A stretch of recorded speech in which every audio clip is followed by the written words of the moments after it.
പരികരിപ്പിച്ച പാതയുടെ ഇരുവശത്തും ഫലമരങ്ങൾ നിൽക്കുന്നു, തണൽ മരങ്ങൾ നിൽക്കുന്നു. വ്യത്യസ്ത തരം പഴം പൊഴിക്കുന്ന മനോഹര മരങ്ങൾ ഇങ്ങനെ തണൽ വിരിച്ചു നിൽക്കുന്നു. ആ ശീതളിമയിൽ, ആ കുളിർമയിൽ നമ്മളിങ്ങനെ നടന്നു ചെല്ലുമ്പോൾ അക്കരെ ഇക്കരെ കടക്കാൻ ഒരു പാലം യൂഫ്രട്ടീസ് നദിക്ക് കുറുകെ. ഈ പാലത്തിന്റെ കൈവരികൾ താമ്രം പതിപ്പിച്ച് മിനുക്കി മനോഹരമാക്കിയിരിക്കുന്നു.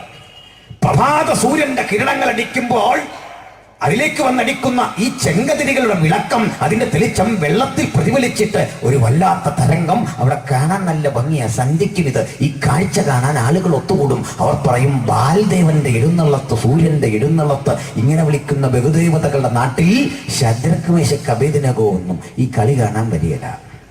അവരവിടുന്ന് പ്രാർത്ഥിക്കും. ദാനിയേൽ പറയും, യെരൂശലേമിന് നേരെ കിളിവാതിൽ തുറന്നിട്ടിട്ട് പ്രാർത്ഥിക്കും. കളി കാണാനൊന്നും അവർ പോകില്ല. നമ്മളും പണ്ട് പോകലായിരുന്നു. ഇപ്പൊ ചെല്ലുമ്പോൾ കളി കണ്ടുപോകും. ചില പരിപാടി യോഗത്തിന് ചെന്നാൽ ചില ആളുകൾ കണ്ടില്ല, അവരാരാധിക്കുന്നില്ല, അവരെ സന്തോഷം. ആരാധീരെന്നും പറഞ്ഞ് നമ്മളെങ്ങനെ ആരാധിപ്പിക്കുക. കണ്ടിട്ടില്ല ഞങ്ങളുടെ പരിപാടി. എന്നിട്ട് നമ്മൾ പറയും, നമുക്കൊരു സ്തോത്രം പറയാം. മര്യാദയുടെ പേരിൽ ഒരു സ്തോത്രം പറഞ്ഞപ്പോൾ ഇയാൾ പറയാ, പോരാ. ഇയാളാണോ തീരുമാനിക്കുന്നത് പോരെന്ന്? ഒന്നുകൂടെ ലേലം വിളിക്കുകയാണോ? ഉച്ചത്തിൽ പെരുവെള്ളത്തിന്റെ. ഇങ്ങനൊന്നും ദൈവത്തെ സ്തുതിച്ചിട്ട് കേട്ട കാര്യമില്ല. പിന്നെ എങ്ങനെ സ്തുതിക്കണം? പ്രേരണ പോലെ ദൈവത്തെ സ്തുതിക്കണം. ആത്മപ്രേരണ പോലെ ഞാൻ സ്തുതിക്കുള്ളൂ. പിന്നെ ഒരാൾ പറഞ്ഞാൽ ഒരു എത്തിക്സിന്റെ ഭാഗം, ഒരു പുൽപ്പിറ്റ് എത്തിക്സിന്റെ ഭാഗമായി ഒരു തവണയൊക്കെ ഇങ്ങനെ കയ്യിന്ന് വെക്കും. എന്നെ വീണ്ടെടുപ്പുകാരനെ എങ്ങനെ സ്തുതിക്കണമെന്ന് ഞാനാ തീരുമാനിക്കുന്നു. മനസ്സിലാവുന്നുണ്ടോ നിങ്ങൾക്ക്? വർഷിപ്പിൽ ഇരുന്ന് തീരുമാനിക്കുന്ന പോലെ ഇങ്ങനെ കൈവെക്കാൻ എനിക്ക് നേരമില്ലെന്ന് ചവനപ്രാസിന്റെ ആരോഗ്യമുണ്ട് നമുക്ക്. എന്നാൽ ഇവരെ നിങ്ങൾ ശ്രദ്ധിച്ചോണം. ഈ ആരാധീരെന്ന് പറയുന്നവൻ ആയുഷിൽ ആരാധിക്കുകയില്ല. അവൻ ഈ കൈ വെച്ച് ഇങ്ങനെ കളിച്ചുകൊണ്ടിരിക്കുകയാണ്. ഇങ്ങനെ വെക്കുക, വണ്ടിയുടെ വൈപ്പറാടുന്ന പോലെ ഇങ്ങനെ കുറച്ച് ആട്ടുക, അങ്ങോട്ട് തുള്ളുക, ഇങ്ങോട്ട് തുള്ളുക. അതാണ് പരിപാടി. യശയാപ്രവാചകന്റെ ഭാഷ, ഇതിനോ നീ ആരാധനയെന്നും ഉപവാസമെന്നും ഒക്കെ പേരിടുന്നു. അങ്ങനെ കളിക്കുന്ന സ്ഥലമല്ല ഇത്. പിന്നെ ഹല്ലേലൂയ പറയുകയാണ് പോരെന്ന്. അതൊരു വസ്തുത അറിയാത്തോണ്ടാ. എന്താണ് ഈ ആരാധന? അതൊന്ന് പറഞ്ഞിട്ട് അങ്ങോട്ട് വരണം. ആരാധനയ്ക്ക് ചില ബന്ധങ്ങളുണ്ട്, അതുകൊണ്ട് ആരാധിക്കുന്നത്. നമ്മുടെ കർത്താവ് സ്വർഗം സൃഷ്ടിച്ചുകൊണ്ടോ, ഭൂമി സൃഷ്ടിച്ചുകൊണ്ടോ, തങ്കത്തെരുവീതികൾ ഉണ്ടാക്കിയിട്ടത് കൊണ്ടോ, പുതിയ യെരൂശലേം പണിതുകൊണ്ടോ ഒന്നുമല്ല ഞാൻ ആരാധിക്കുന്നത്. ഇതൊന്നും ഒരു കാരണമല്ല എന്നെ സംബന്ധിച്ചിടത്തോളം. എൻ്റെ കാരണം, ഇതൊക്കെ സൃഷ്ടിച്ചവൻ എൻ്റെ ഈ ചെറിയ ഹൃദയത്തിൽ ഇറങ്ങി വരാനൊരു താല്പര്യം കാട്ടി. ആ മഹത്വത്തെ എനിക്ക് വിലമതിച്ചുകൂടാ, അതിനെ എനിക്ക് മറന്നുകൂടാ. ആ മഹത്വം വേണ്ടെന്ന് വെച്ച് ഈ ചെറിയ ഹൃദയത്തിൽ വന്നിരിക്കുന്നവൻ അകത്ത് വന്ന നാൾ മുതൽ പറഞ്ഞു, അങ്ങന്റെ കാന്തനാ, ഞാൻ അവരോട് പറഞ്ഞ അങ്ങന്റെ സ്നേഹിതനാ, അങ്ങന്റെ ജ്യേഷ്ഠ സഹോദരനാ, അങ്ങന്റെ പിതാവാ, അങ്ങനെക്ക് മാതാവിന് തുല്യനാ. ഞാൻ അനുഭവിച്ച ഏറ്റവും വലിയ സ്നേഹം അങ്ങയുടെ സ്നേഹമാണ്. അങ്ങനെയല്ലേ?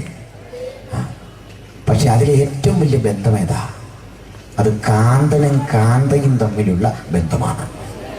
ലോകത്തിലെ ഏറ്റവും ശ്രേഷ്ഠതയേറിയ ബന്ധം കാന്തനും കാന്തയും തമ്മിലുള്ളതാണ്.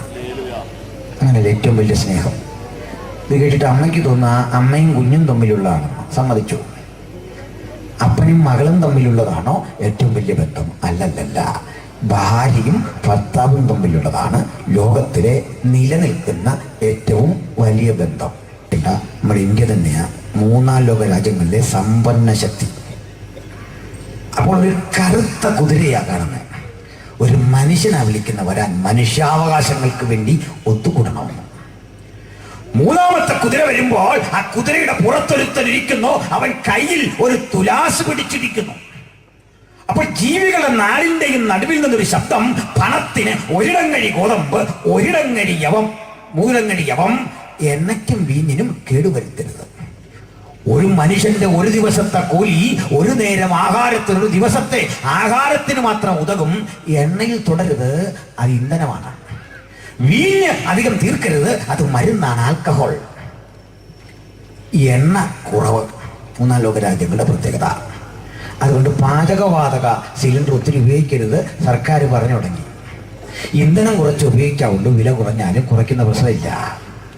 ഇതൊക്കെ ലോകം ചെയ്യുന്നതിന് എത്രയോ കാലം മുമ്പ് പ്രവചിച്ച കൃതിയുടെ പേരാണ് വിശുദ്ധ ബൈബിൾ. ഇന്ന് രാത്രി ഈ പുസ്തകം കൊണ്ടാ നിങ്ങൾ വന്നതെങ്കിൽ ഓർക്കണം, അല്ലയോ സഹോദരേ, ഞങ്ങൾ വെറുതെ അല്ല പ്രസംഗിക്കുന്നത്, ഈ കാലത്തെ വ്യാഖ്യാനിക്കുന്ന പുസ്തകം അതത്രേ വിശുദ്ധ ബൈബിൾ. ഇതര ആധ്യാത്മിക ചിന്തകളിൽ നിന്ന് എങ്ങനെ വ്യത്യാസപ്പെട്ടിരിക്കുന്നു ഇത് പറയുന്നതിനുള്ളതാണ് സുവിശേഷ യോഗം. നമ്മൾ മതസൗഹാർദ്ദത്തെക്കുറിച്ചും മനുഷ്യ സൗഹാർദ്ദത്തെക്കുറിച്ചും ഒക്കെ കേട്ടു. ഞാനും അതൊക്കെ വിശ്വസിക്കുന്ന ആളാണ്. ഇന്ത്യ ഒരിക്കൽ ക്രൈസ്തവ രാജ്യമാകുമെന്നും ഒരു ക്രിസ്ത്യാനി ഇന്ത്യ ഭരിക്കുമെന്നും രാഷ്ട്രപതി ക്രിസ്ത്യാനി ആയിരിക്കണമെന്നൊന്നും സ്വപ്നം കാണാത്ത ഒരു ഉപദേശിയാണ് ഞാൻ. അങ്ങനെ ഒരു കാലം വരുമെന്ന് ഞാൻ കരുതുന്നില്ല. അതിന് വാക്യത്തെളിവുകളുമില്ല. ഇന്ത്യ എന്നും അതിൻ്റെ മതേതര സ്വഭാവം സൂക്ഷിക്കണം. ക്രിസ്ത്യാനിക്കും പ്രസിഡന്റാകാം, പ്രധാനമന്ത്രിയാകാം, നിരീശ്വരനുമാകാം, മുസൽമാനുമാകാം, ഹൈന്ദവനുമാകാം, ബുദ്ധിസ്റ്റിനുമാകാം, പാർസിക്കുമാകാം. ഒരേ ഒരു യോഗ്യത, ഇന്ത്യക്കാരനായിരിക്കണം, അത് മാത്രം. ചുരുക്കി പറഞ്ഞാൽ ചിലരെങ്കിലും ധരിച്ചു വച്ചിട്ടുണ്ട്, ഭാരത ക്രിസ്ത്യാനികൾ ലക്ഷ്യമിടുന്നത് ഇന്ത്യയെ മുഴുവൻ ക്രൈസ്തവവൽക്കരിക്കാനാണ്. തെറ്റിദ്ധാരണയാണത്. ഞങ്ങളുടെ ലക്ഷ്യം യേശുവിനെ കുറിച്ച് ഇന്ത്യ എന്നല്ല, ഉലകം മുഴുവൻ പ്രസ്താവിക്കുക. ഉലകത്തിലെ മുഴുവൻ ആളുകളും ഇത് കേട്ട് ക്രിസ്തുവിന്റെ മാർഗത്തിലേക്ക് വരും എന്നും ഞങ്ങൾ കരുതുന്നില്ല. ഉലകത്തോട് പലയാവർത്തി ഞങ്ങളിത് പ്രസംഗിച്ചിട്ടും വളരെ ചെറിയൊരു സമൂഹമേ ഇതിലേക്ക് വരൂ എന്നും ബൈബിൾ പഠിപ്പിക്കുന്നു. ചെറിയ കൂട്ടമേ, നിങ്ങൾ ഭയപ്പെടേണ്ട. വീണ്ടും പറയുന്നു, ഉടുപ്പ് മലിനമാകാത്ത കുറെ പേർ എനിക്ക് സർദീസിലുണ്ട്. ഒരു വലിയ ജനാവലിയുടെ ആരവാരമല്ല, ലോകത്തെത്ര രാഷ്ട്രങ്ങളിൽ ക്രിസ്ത്യാനിറ്റി ഉണ്ട് എന്നതല്ല, എത്ര മഹാന്മാർ ക്രിസ്ത്യാനിറ്റിയുടെ വക്താക്കളായി രംഗത്ത് വന്നിരിക്കുന്നു എന്നതല്ല ഇതിന്റെ ശക്തി സൗന്ദര്യം. ഇതിന്റെ ശക്തി യേശുക്രിസ്തുവാണ്. ഇതിന്റെ സൗന്ദര്യം അവിടുത്തെ വചനമാണ്. അതുകൊണ്ട് യേശുക്രിസ്തുവിനെ കുറിച്ചുള്ള അനുഭവമായ ഒരു സന്ദേശമാണ് സുവിശേഷം. ഞാൻ സുവിശേഷം ആദ്യ ദിനങ്ങളിലൊക്കെ പ്രസംഗിച്ചു. അതിന്റെ താളത്തിൽ നിങ്ങൾ കേട്ടിരിക്കാം.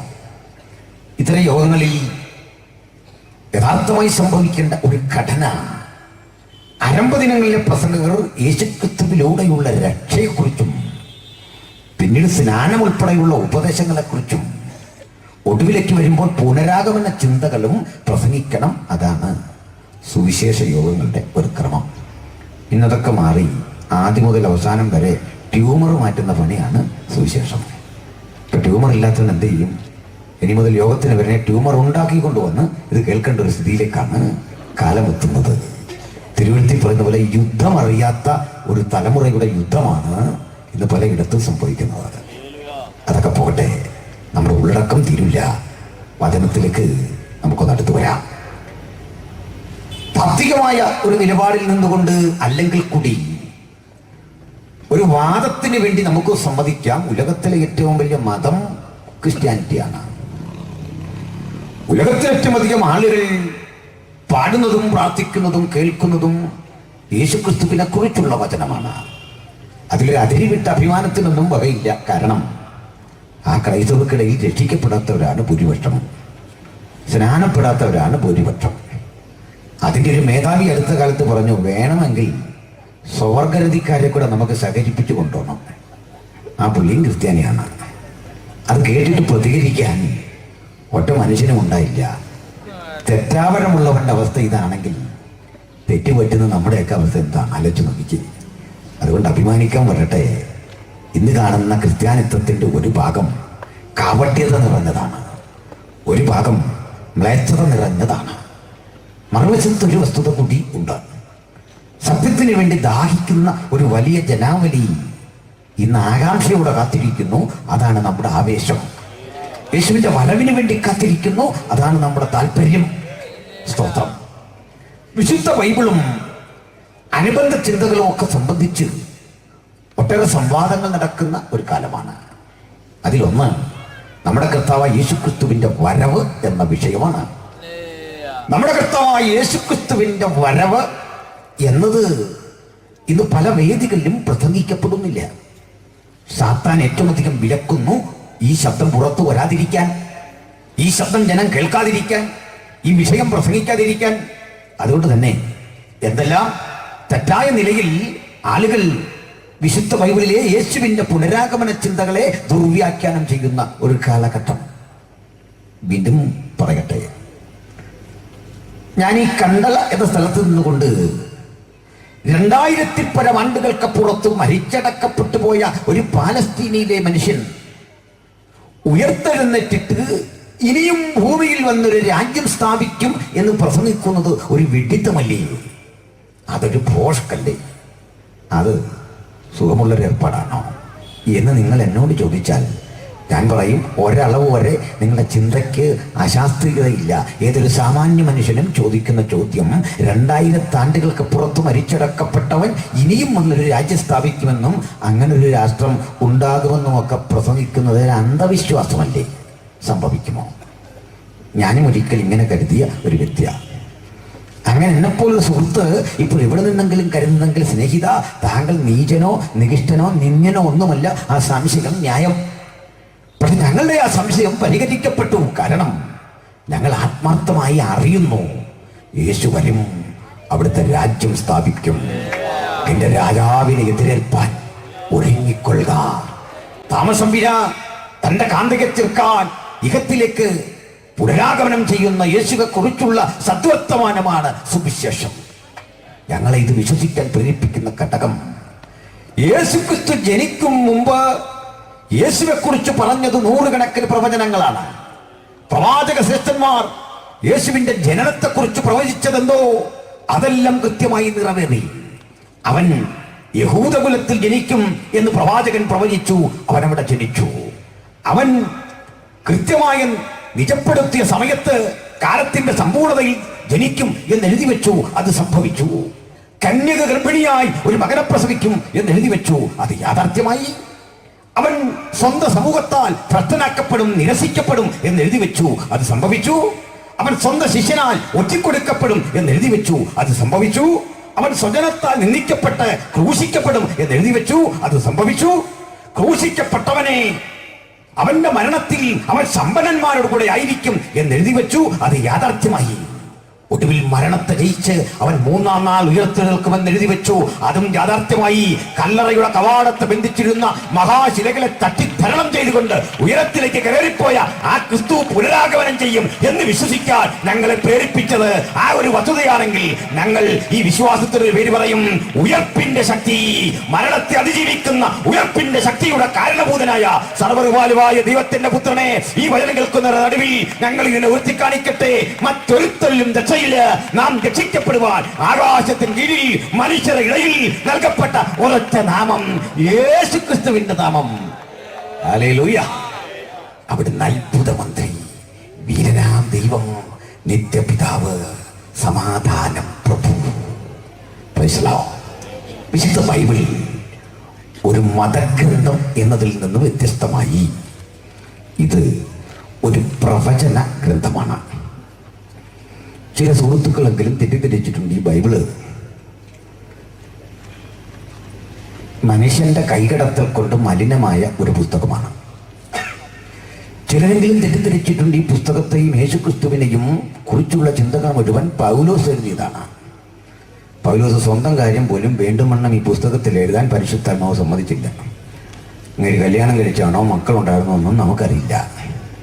പൗലോസിനെ കുറിച്ച് പോലും ഒന്നും എഴുതാൻ പൗലോസിന് നേരം കിട്ടിയില്ല. യേശു എന്ന പദം കേൾക്കുമ്പോൾ പൗലോസിന് ആവേശം കയറും. ആ കൺട്രോളെല്ലാം അങ്ങ് നഷ്ടപ്പെടും. അത് പൗലോസിന് മാത്രമല്ല, നമുക്കുമുണ്ട് ആവേശം. യേശു എന്ന പേര്, യേശു എന്ന പേര് കേൾക്കുമ്പോൾ അവരെ ചെന്ന് വധിക്കുവാനോ കുത്തിക്കൊല്ലുവാനോ തകർക്കുവാനോ ബോംബിടാനോ ഉള്ള ആവേശമല്ല. അവിടുന്ന് എനിക്കായി മരിച്ചു എന്ന ഓർമ്മ കണ്ട് ഹൃദയത്തിന്റെ അന്തരംഗങ്ങളിൽ നിറയുന്നൊരു നന്ദി അത് യേശുവിന് കൊടുക്കുമ്പോൾ ഒരു കാര്യം ഉറപ്പിച്ചു പറയാം, ഉലകത്തിൽ രക്ഷാനിർണയം പ്രാപിച്ച ഒറ്റ ക്രിസ്ത്യാനിക്കും ആയുധമെടുക്കാൻ കഴിയില്ല. ഒറ്റ ക്രിസ്ത്യാനിക്കും അവരെ ദ്രോഹിക്കാൻ കഴിയില്ല. സന്തോഷമല്ലേ നിങ്ങൾക്ക്? അതുകൊണ്ട് ഞാൻ ഇന്ന് നമുക്ക് ഈ മൈക്ക് സാക്ഷനും ഒക്കെ തന്ന ആദരണീയരായ ഭരണകൂടത്തിന് നേരെ സ്നേഹാധിഷ്ഠിതമായ ഒരു വെല്ലുവിളി നടത്തിക്കൊണ്ട് തുടങ്ങാൻ പോവാം. വെല്ലുവിളിക്കുന്ന കുഴപ്പമില്ല. സ്നേഹാധിഷ്ഠിതമായൊരു വെല്ലുവിളി ഞാൻ ആഭ്യന്തര വകുപ്പിനെതിരെ തൊടുത്തുവിടുകയാണ്. ചെന്നിത്തല സാർ ക്ഷമിക്കണം.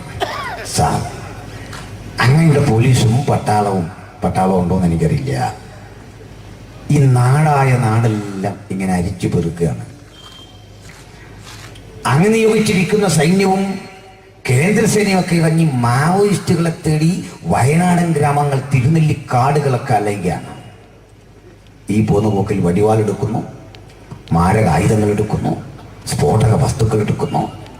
മാത്രമല്ല, നമ്മുടെ നാട്ടിൽ അല്ല, ഇന്ത്യ മഹാരാജ്യത്ത് തന്നെ നിരവധി മത സംഘർഷങ്ങൾ നടക്കുന്നു. പക്ഷെ ഇന്ന് വരെ ഈ പോലീസുകാരും ഞങ്ങളുടെ ഹാളുകളിൽ ഒന്ന് വന്ന് റെയ്ഡ് നടത്തിയിട്ടില്ല. ഇതാ ഞങ്ങളുടെ സങ്കടം. സമയം കിട്ടുമ്പോൾ ഈ പോലീസുകാരെയൊക്കെ ഞങ്ങളുടെ ഹാളിലേക്കൂടെ വിടണം, ദയവായി വിടണം. ഞങ്ങളുടെ ഹാളും കൂടി റെയ്ഡ് ചെയ്യണം. ബ്ലസ് കണ്ടല മുതൽ റെഡി തുടങ്ങണം.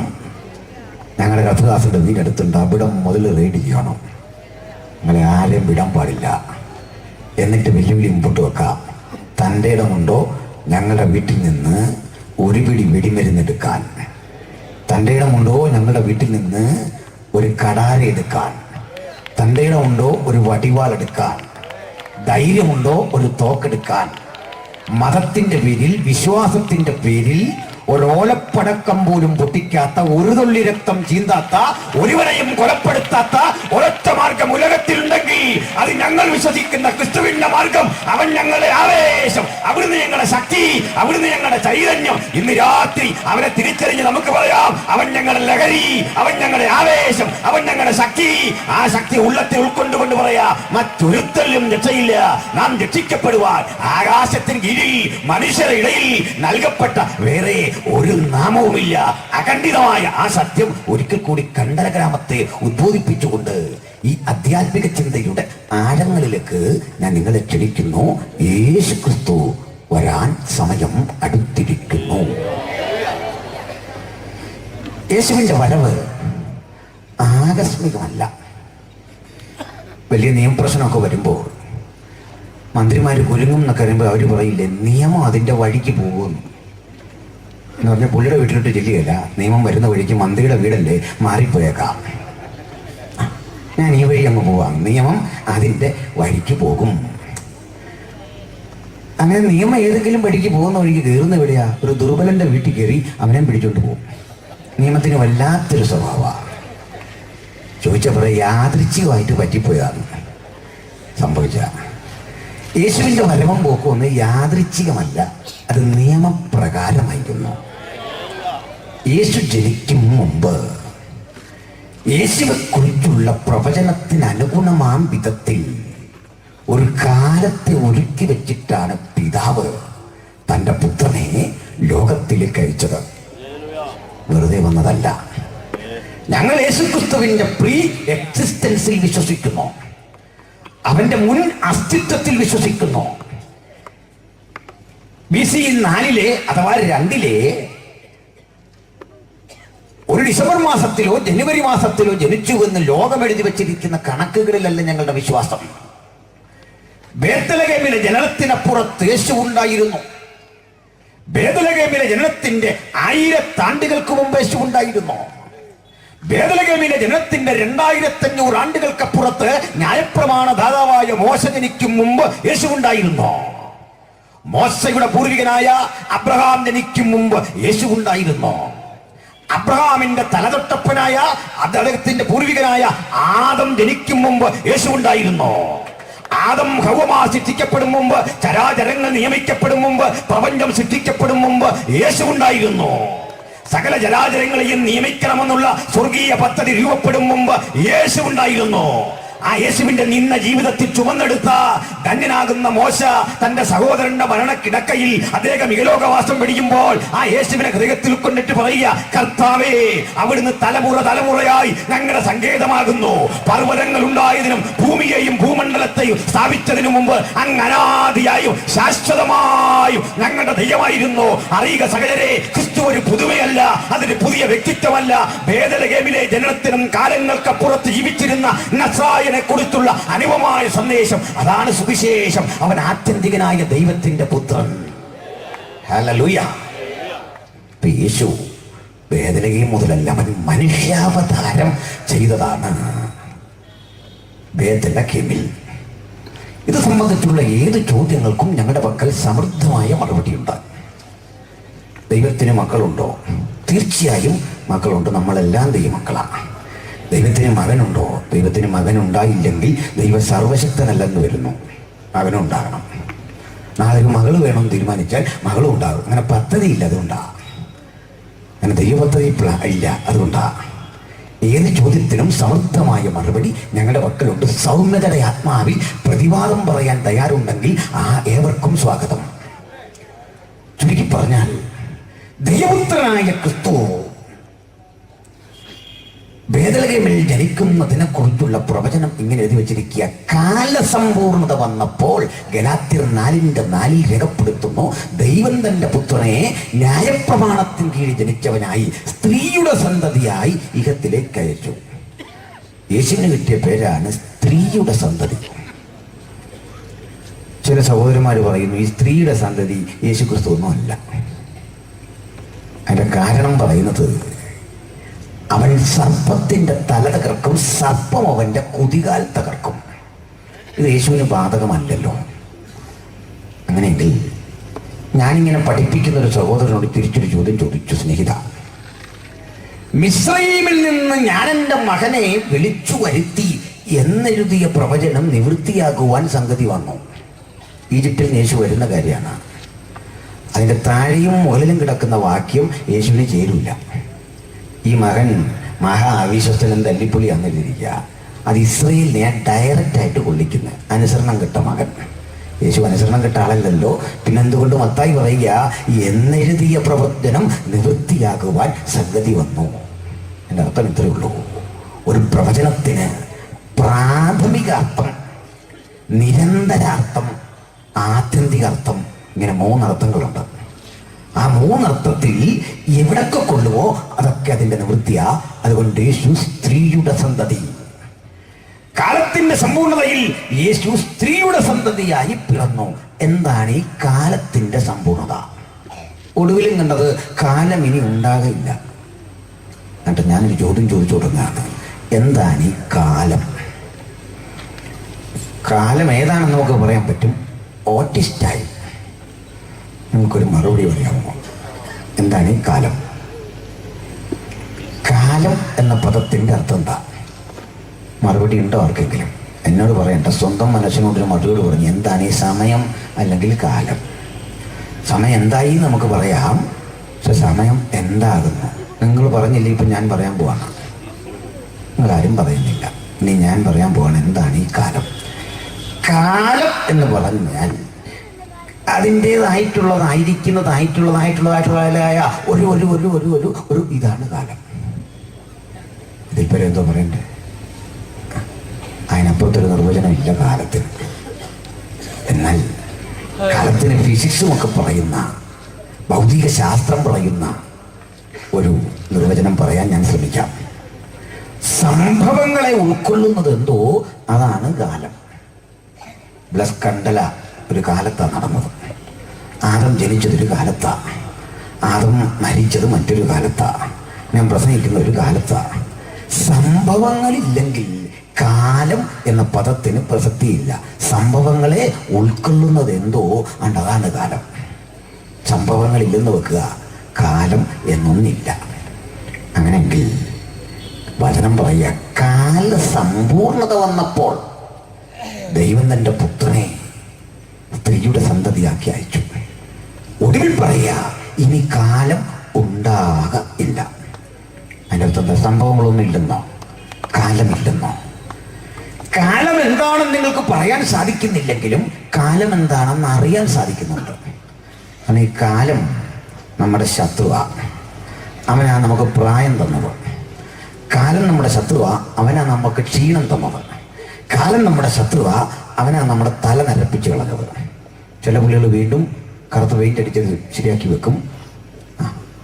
എന്നിട്ട് കുറേ നാൾ കഴിയുമ്പോൾ മുകളിലെ ഭാഗം ഇങ്ങനെ കറുത്തും താഴെ വെളുത്തും ഇരിക്കും. ഒരു കെട്ടിടം പാതി പണി കൊണ്ടുവച്ചിരിക്കുകയാണ്. ഫുള്ള് വൈറ്റ് വാഷ് ചെയ്യാൻ പറ്റിയില്ല, കാശില്ലായിരുന്നു എന്ന് തോന്നിപ്പിക്കുമാറും ഇങ്ങനെ നിൽക്കും. അങ്ങനെയുണ്ട്. എന്നാൽ കാലം നമ്മെ നരപ്പിക്കും, കാലം നമുക്ക് പ്രായം തരും, കാലം നമുക്ക് ഓർമ്മശക്തി കുറയ്ക്കും, കാലം നമുക്ക് രോഗം തരും, ഒടുവിൽ കാലം നമ്മളെ അങ്ങ് വിളിച്ചുകൊണ്ട് പോകും. ഇപ്പൊ കാലം നമ്മുടെ ശത്രുവാണെങ്കിൽ ദൂതൻ പറയാ, ഇനി ഒന്നും പേടിക്കണ്ട, ഇനി കാലമുണ്ടാകില്ല. എന്നും നിനക്കൊരൊറ്റ വയസ്സേ കാണൂ. സ്ത്രീയില്ല, പുരുഷനില്ല, പ്രായമുള്ളവനില്ല, ബാലനില്ല, വൃദ്ധനില്ല. ക്രിസ്തുവിൽ എല്ലാവരും ഒന്നായിത്തീരുന്ന കാലസമ്പൂർണതയുടെ പദ്ധതി യാഥാർത്ഥ്യമാകാൻ പോകുന്നു. ഇനി കാലമുണ്ടാകയില്ല.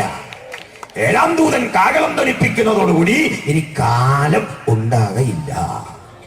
അതിനു മുമ്പ് കണ്ടത് കാലസമ്പൂർണതയിൽ ദൈവം തന്റെ പുത്രനെ ലോകത്തിലേക്ക് അയച്ചു പിറവി കൊള്ളാൻ. എന്തിനാ യേശു ജനിച്ച സമയത്തെ കാലസമ്പൂർണത എന്ന് വിളിച്ചത്? അറിയുക, യേശുവിന്റെ ജനനം ആകസ്മികമായിരുന്നില്ല. യേശുവിന്റെ ജനനം സാന്ദർഭികമായിരുന്നില്ല. പ്രീ പ്ലാൻഡ് ആയിരുന്നു, മുൻകൂട്ടി നിജപ്പെടുത്തിയതായിരുന്നു. യേശു ജനിക്കുന്നതിന്റെ നൂറ്റാണ്ടുകൾക്ക് മുമ്പ്, കൃത്യം പറഞ്ഞാൽ ഏകദേശം 600 കൊല്ലങ്ങൾ കൊണ്ടെങ്കിലും യേശുവിന്റെ ജനനത്തിന് അനുഗുണമായ ഒരു പശ്ചാത്തലം ഒരുക്കിക്കൊണ്ട് ലോകം അന്നത്തെ നിലയിൽ പരിഷ്കാരത്തിന്റെ ഉത്തുംഗങ്ങളിലേക്ക് വളർന്നു. എന്ന് പറഞ്ഞാൽ ഇസ്രയേൽ എന്ന രാജ്യത്തിൽ, ആ രാജ്യത്തെ കീഴടക്കിക്കൊണ്ടൊരു സാമ്രാജ്യം ക്രിസ്തുവിന് 606 വർഷങ്ങൾക്ക് മുമ്പ് അവിടെ സ്ഥാനമുറപ്പിച്ചു. അത് യേശുവിന്റെ വരവിന് നന്ദിയായിരുന്നു. ആ സാമ്രാജ്യത്തിന്റെ പേര് ബാബിലോൺ എന്നായിരുന്നു. ബാബിലോണിയൻ ചക്രവർത്തി, ഇന്ന് ഇറാഖ് എന്ന് വിളിക്കുന്ന രാജ്യത്തിന്റെ പഴയ പേരാണ് ബാബിലോൺ. ആ ബാബിലോൺ ഭരിച്ചിരുന്ന നെബൂഖദ്നേസർ എന്ന ചക്രവർത്തിയുടെ നേതൃത്വത്തിൽ ഒരു സേന ജെറുസലേം ആക്രമിച്ചു കീഴടക്കി ഇസ്രയേലിലെ പൗരന്മാരെ മുഴുവൻ പിടിച്ചെടുത്ത് അടിമകളാക്കി മാറ്റി തന്റെ സാമ്രാജ്യത്തിന്റെ വിവിധ മണ്ഡലങ്ങളിൽ കൊണ്ട് വിന്യസിച്ചു. ശദ്രക്ക്, മേശക്ക്, അബേദ്നെഗോ എന്നൊക്കെ പറയുന്ന ആളുകളെ നമുക്കറിയാം. ഇത്തരം ആളുകളെയൊക്കെ കൊണ്ട് ഇറാഖ് എന്ന് വിളിക്കുന്ന ബാബിലോണിയുടെ വിവിധ മണ്ഡലങ്ങളിൽ കൊണ്ട് വിന്യസിച്ചു. അവരെ കഠിനമായ ഊഴിയ ജോലിക്ക് വിചാരണക്കാരാക്കി മാറ്റി പണിയെടുപ്പിച്ചു. ഇസ്രായേൽ മക്കളെ എന്തുകൊണ്ട് ബാബിലോണിലേക്ക് നെബൂഖദ്നേസർ കൊണ്ടുവന്നു? യേശുവിന് 606 വർഷങ്ങൾക്ക് മുമ്പ്. പണ്ട് ഏകസത്യ ദൈവത്തെ കണ്ട്, ദൈവ ശബ്ദം കേട്ട് ഇറങ്ങിത്തിരിച്ച അബ്രഹാമിന്റെ മണ്ണ് ഈ ബാബിലോണിലെ കൽദയ പട്ടണമായ ഊർ എന്ന ഗ്രാമമായിരുന്നു. ഊർ എന്ന ബാബിലോണിയ പട്ടണത്തിൽ നിന്ന് അബ്രഹാം അനവധി ആണ്ടുകൾക്കപ്പുറത്ത് യാത്ര തിരിച്ച് ഏകസത്യ ദൈവത്തെക്കുറിച്ചുള്ള ഓർമ്മപ്പെടുത്തലുകളും പാട്ടും പ്രാർത്ഥനയും ഒക്കെയായി ചെന്നടിഞ്ഞ മണ്ണ് വാഗ്ദത്ത കനാൻ എന്നറിയപ്പെടുന്ന ഇന്നത്തെ ഇസ്രയേൽ എന്ന വിസ്തൃത ഭൂമിയായിരുന്നു. ആ സ്ഥലത്ത് അബ്രഹാം ഇസഹാക്കിനെ യാഗം കഴിപ്പിച്ചു. ആ സ്ഥലത്ത് ദൈവത്തിന്റെ വലിയ പ്രവൃത്തികൾ വെളിപ്പെടുത്തുവാൻ ദൈവം അവസരങ്ങൾ ഒരുക്കി. ഏകസത്യ ദൈവത്തെക്കുറിച്ചുള്ള ഒരാലയം അവിടെ രൂപപ്പെട്ടു വന്നു, മഹത്തരമായ ജെറുസലേം ദേവാലയം. ഈ ജെറുസലേം ദേവാലയത്തിൽ ഇരുന്ന് പ്രാർത്ഥിക്കുന്ന ജനത പണ്ടിറങ്ങി പുറപ്പെട്ടത് ബഹുദൈവ ചിന്തകളുടെ ആധാര കേന്ദ്രമാകുന്ന ബാബിലോണിൽ നിന്നായിരുന്നെങ്കിൽ, അതേ ബാബിലോണിലേക്ക് സത്യദൈവത്തെ തുതിക്കുന്നവന്റെ ആലയം തച്ചുടച്ച് അത് നിർവീര്യമാക്കി ആലയത്തിലെ വസ്തുക്കളെ കൊള്ളയടിച്ച് നെബൂഖദ്നേസർ തന്റെ സാമ്രാജ്യത്തിൽ കൊണ്ട് പാർപ്പിച്ചു. പക്ഷെ അദ്ദേഹം എന്തിനാ ഇത് ചെയ്തത്? ഏകദൈവത്തെ വിളിക്കുന്നവന്റെ വിശ്വാസ പ്രമാണം ചുട്ടുകളയുക. അദ്ദേഹം ചെയ്ത അടുത്ത നടപടിക്രമം അവരെ ആലയം തീ വെച്ച് നശിപ്പിക്കുക. അദ്ദേഹം ചെയ്തത് അവരുടെ വഴിപാട് സാമഗ്രികൾ കൊള്ളയടിക്കുക. അദ്ദേഹം ചെയ്തത് അങ്ങനെ പ്രാർത്ഥിക്കുന്ന പുരോഹിതന്മാരെ ജയിലറയിൽ അടയ്ക്കുക. അദ്ദേഹം ചെയ്തത് അങ്ങനെ ആരാധിച്ചു പോരുന്ന ജനത്തെ കൊണ്ട് കഠിന ജോലി ചെയ്യിക്കുക. അവരുടെ ശ്രേഷ്ഠന്മാരെ കൊണ്ട് രാജാവിന്റെ ചൊൽപ്പടിക്ക് നിർത്തി കൊട്ടാരത്തിലെ സേവകൾ ചെയ്യിക്കുക. ഇതിന് കൊണ്ടുപോയി. ലക്ഷ്യം ഏകസത്യ ദൈവത്തിന്റെ വിശ്വാസം തകർക്കുക. പക്ഷെ നെബൂഖദ്നേസറേ, നിങ്ങൾ അറിയാത്ത ഒന്നാണ് സംഭവിച്ചത്. ഏകസത്യ ദൈവ വിശ്വാസിക്ക് ആലയം വേണമെന്നില്ല. അവരിൽ അപ്പോൾ ഒരു പ്രമാണം രേഖപ്പെടുത്തി കിട്ടണമെന്നില്ല. അവന് പുരോഹിതന്റെ ഇടനില ആവശ്യമില്ല. അവന് കൂടിയിരിക്കാൻ ഒരിടം വേണമെന്നില്ല. 2-3 പേർ തിരുനാമത്തിൽ എവിടെ കൂടുമോ അവിടെ ഇരുന്നും പ്രാർത്ഥിക്കുവാൻ അവന് കഴിയുമ്പോൾ ആ സ്ഥലം ജെറുസലേം ദേവാലയത്തെക്കാൾ വിലപിടിപ്പുള്ളതായി മാറും. ആ സ്ഥലത്ത് ദൈവ സാന്നിധ്യം ഇറങ്ങും. ഇടനിലക്കാരൻ ആവശ്യമില്ലാതെ പ്രാമാണിക ഗ്രന്ഥങ്ങളെ പൂജിക്കാതെ ഇസ്രായേൽ മക്കൾ ബാബിലോണിൽ പ്രാർത്ഥനയ്ക്ക് കളമൊരുക്കി ശക്തിയോടെ പ്രാർത്ഥിച്ചപ്പോൾ ദൈവം വലിയ പ്രവൃത്തികൾ അവിടെ ചെയ്തു. എന്താണ് ചെയ്ത പ്രവൃത്തി? വിശുദ്ധ ബൈബിളിലെ ഏറ്റവും നല്ല കൃതികൾ രൂപപ്പെട്ടത് അവർ ബാബിലോണിൽ പ്രവാസത്തിൽ കിടക്കുമ്പോഴാണ്. ദാവീദിന്റെ ഭാഷയിൽ പറഞ്ഞാൽ, ഞാൻ കഷ്ടതയിലായിരുന്നത് എനിക്ക് ഗുണമായി. വേദനയുടെ ആധിക്യം സ്വപ്നങ്ങളെ കാണുവാൻ അവരെ പഠിപ്പിച്ചു. വേദനയുടെ ആധിക്യം ദർശനങ്ങൾ കാണുവാൻ അവർക്ക് പ്രേരണ നൽകി. കഷ്ടപ്പാടും പീഡയും ദൈവത്തോട് അടുക്കുവാൻ അവർക്ക് പ്രേരണ നൽകിയെങ്കിൽ അവിടെ കിടന്നുകൊണ്ട് ശദ്രക്ക് മേശക് അബേദ്നെഗോ പ്രാർത്ഥിക്കുമ്പോൾ അവർക്ക് മുമ്പിൽ ദൂരാ സമഭൂമിയിൽ സ്വർണ്ണബിംബത്തെ നാട്ടിവെച്ച് രാജാവ് പറയും, തമ്പുരുവും കിന്നരവും വേടവും കുഴലും ഒക്കെ കേൾക്കുമ്പോൾ വീണ് ഞാൻ നിർത്തിയിരിക്കുന്ന ബിംബത്തെ നമസ്കരിച്ചു കൊള്ളണം, അല്ലെങ്കിൽ ഞാൻ നിങ്ങളെ ശകലീകരിക്കും, അല്ലെങ്കിൽ ഞാൻ നിങ്ങളുടെ തലയെടുത്ത് മാറ്റും. പക്ഷെ സത്യദൈവത്തെ വിശ്വസിക്കുന്നവർ വിളിച്ചു പറഞ്ഞു, നെബൂഖദ്നേസറേ, ഈ കാര്യത്തിൽ പ്രതിവാദം പറവാൻ ആവശ്യമില്ല. ഞങ്ങളെ സൃഷ്ടിച്ച ദൈവം, ഞങ്ങളെ നിയമിച്ച ദൈവം ഞങ്ങളെ രക്ഷിച്ചാലും ഇല്ലെങ്കിലും നീ നിർത്തിയ ബിംബത്തെ ഞങ്ങൾ നമസ്കരിക്കുകയില്ല. ഹല്ലേലൂയ. ഈ പീഡയുടെ നടുവിൽ അവരാരാധിച്ചില്ല ഈ ബിംബത്തെ. പീഡയേറെ വന്നു. പീഡ കൊണ്ട് നേരിടാത്തത് സ്നേഹം കൊണ്ട് നേരിടാൻ ചക്രവർത്തി ഒരു തന്ത്രം ആദ്യം മെനഞ്ഞു നോക്കിയിരുന്നു. മര്യാദയ്ക്ക് നോക്കിയിട്ടാ ശിക്ഷണ നടപടി കഠിനമാക്കിയത്. അതെന്താ? ഇസ്രായേൽ മക്കൾക്ക് ഏറ്റവും നല്ല ഭക്ഷണം ഉണ്ടാക്കി കൊടുത്തു. ഈ കുഞ്ഞുങ്ങൾ പറഞ്ഞു, ഞങ്ങൾക്ക് ഈ ഭക്ഷണമൊന്നും വേണ്ട. ആ ഭക്ഷണത്തിൻ്റെ കാര്യം കേൾക്കുമ്പോഴേ അവർ പറയും, ഇത് വേണ്ട, ഞങ്ങൾ പരിപ്പ് ചാറുമൊക്കെ കഴിച്ച്, വേവിച്ച മുതിരയും ഗോതമ്പും ഒക്കെ കഴിച്ച്, ധാന്യമണിയും പച്ചക്കറിയും ഒക്കെ കഴിച്ച് ഇങ്ങനെ ജീവിച്ചു കൊള്ളാം, ഇത് വേണ്ട. എന്താ ഇവര് വേണ്ടെന്ന് വെച്ചത്? ഇസ്രായേൽ മക്കൾ ഇങ്ങോട്ട് വരും മുമ്പ്, ബാബിലോണിലേക്ക് വരും മുമ്പ് അവരെ അകത്ത് തളച്ചിടാൻ പാകത്തിനുള്ള സൗകര്യങ്ങൾ രാജാവ് ക്രമപ്പെടുത്തിയ ശേഷമാണ് അവരെ ഇവിടേക്ക് ക്ഷണിക്കുന്നത്. ശ്രദ്ധിക്കണം, രാജാവ് ബാബിലോണിൽ തനിക്കൊരു തലസ്ഥാന നഗരി പണിതു. തലസ്ഥാന നഗരിയുടെ വിസ്തൃതി 14.5 മൈൽ നീളവും 14.5 മൈൽ വീതിയുമായിരുന്നു. 260 മൈൽ ചുറ്റളവുള്ള ഒരു തലസ്ഥാന നഗരി ഒത്ത നടുവിലൂടെ യൂഫ്രട്ടീസ് നദി ഒഴുകുന്നു. നദിക്കക്കരയും ഇക്കരയും ഒരുപോലെ കിടക്കുന്ന മനോഹര നഗരം. ഈ നഗരത്തെ 87 അടി കനത്തിൽ 100 അടി ഉയരത്തിൽ പടുകുറ്റൻ കോട്ടകത്തി രാജാവ് ബന്ദവസാക്കി ബലപ്പെടുത്തി.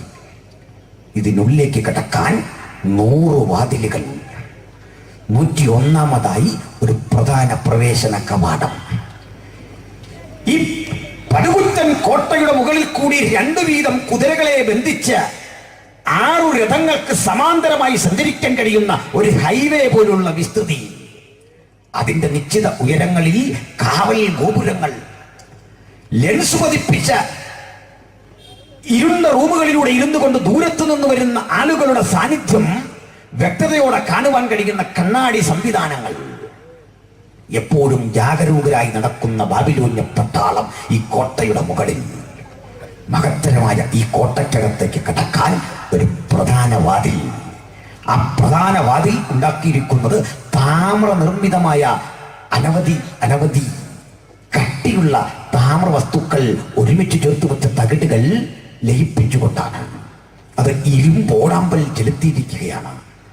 മനുഷ്യൻ തള്ളിയാൽ തുറക്കാത്ത, വലിച്ചാൽ തുറക്കാത്ത ഈ വാതിൽ തുറക്കാൻ പരിശീലനം സിദ്ധിച്ച ആനകൾ കെട്ടിവലിക്കണം സ്പ്രിംഗ് ആക്ഷനുള്ള കഥകൾ ഇതിനകത്താണ്.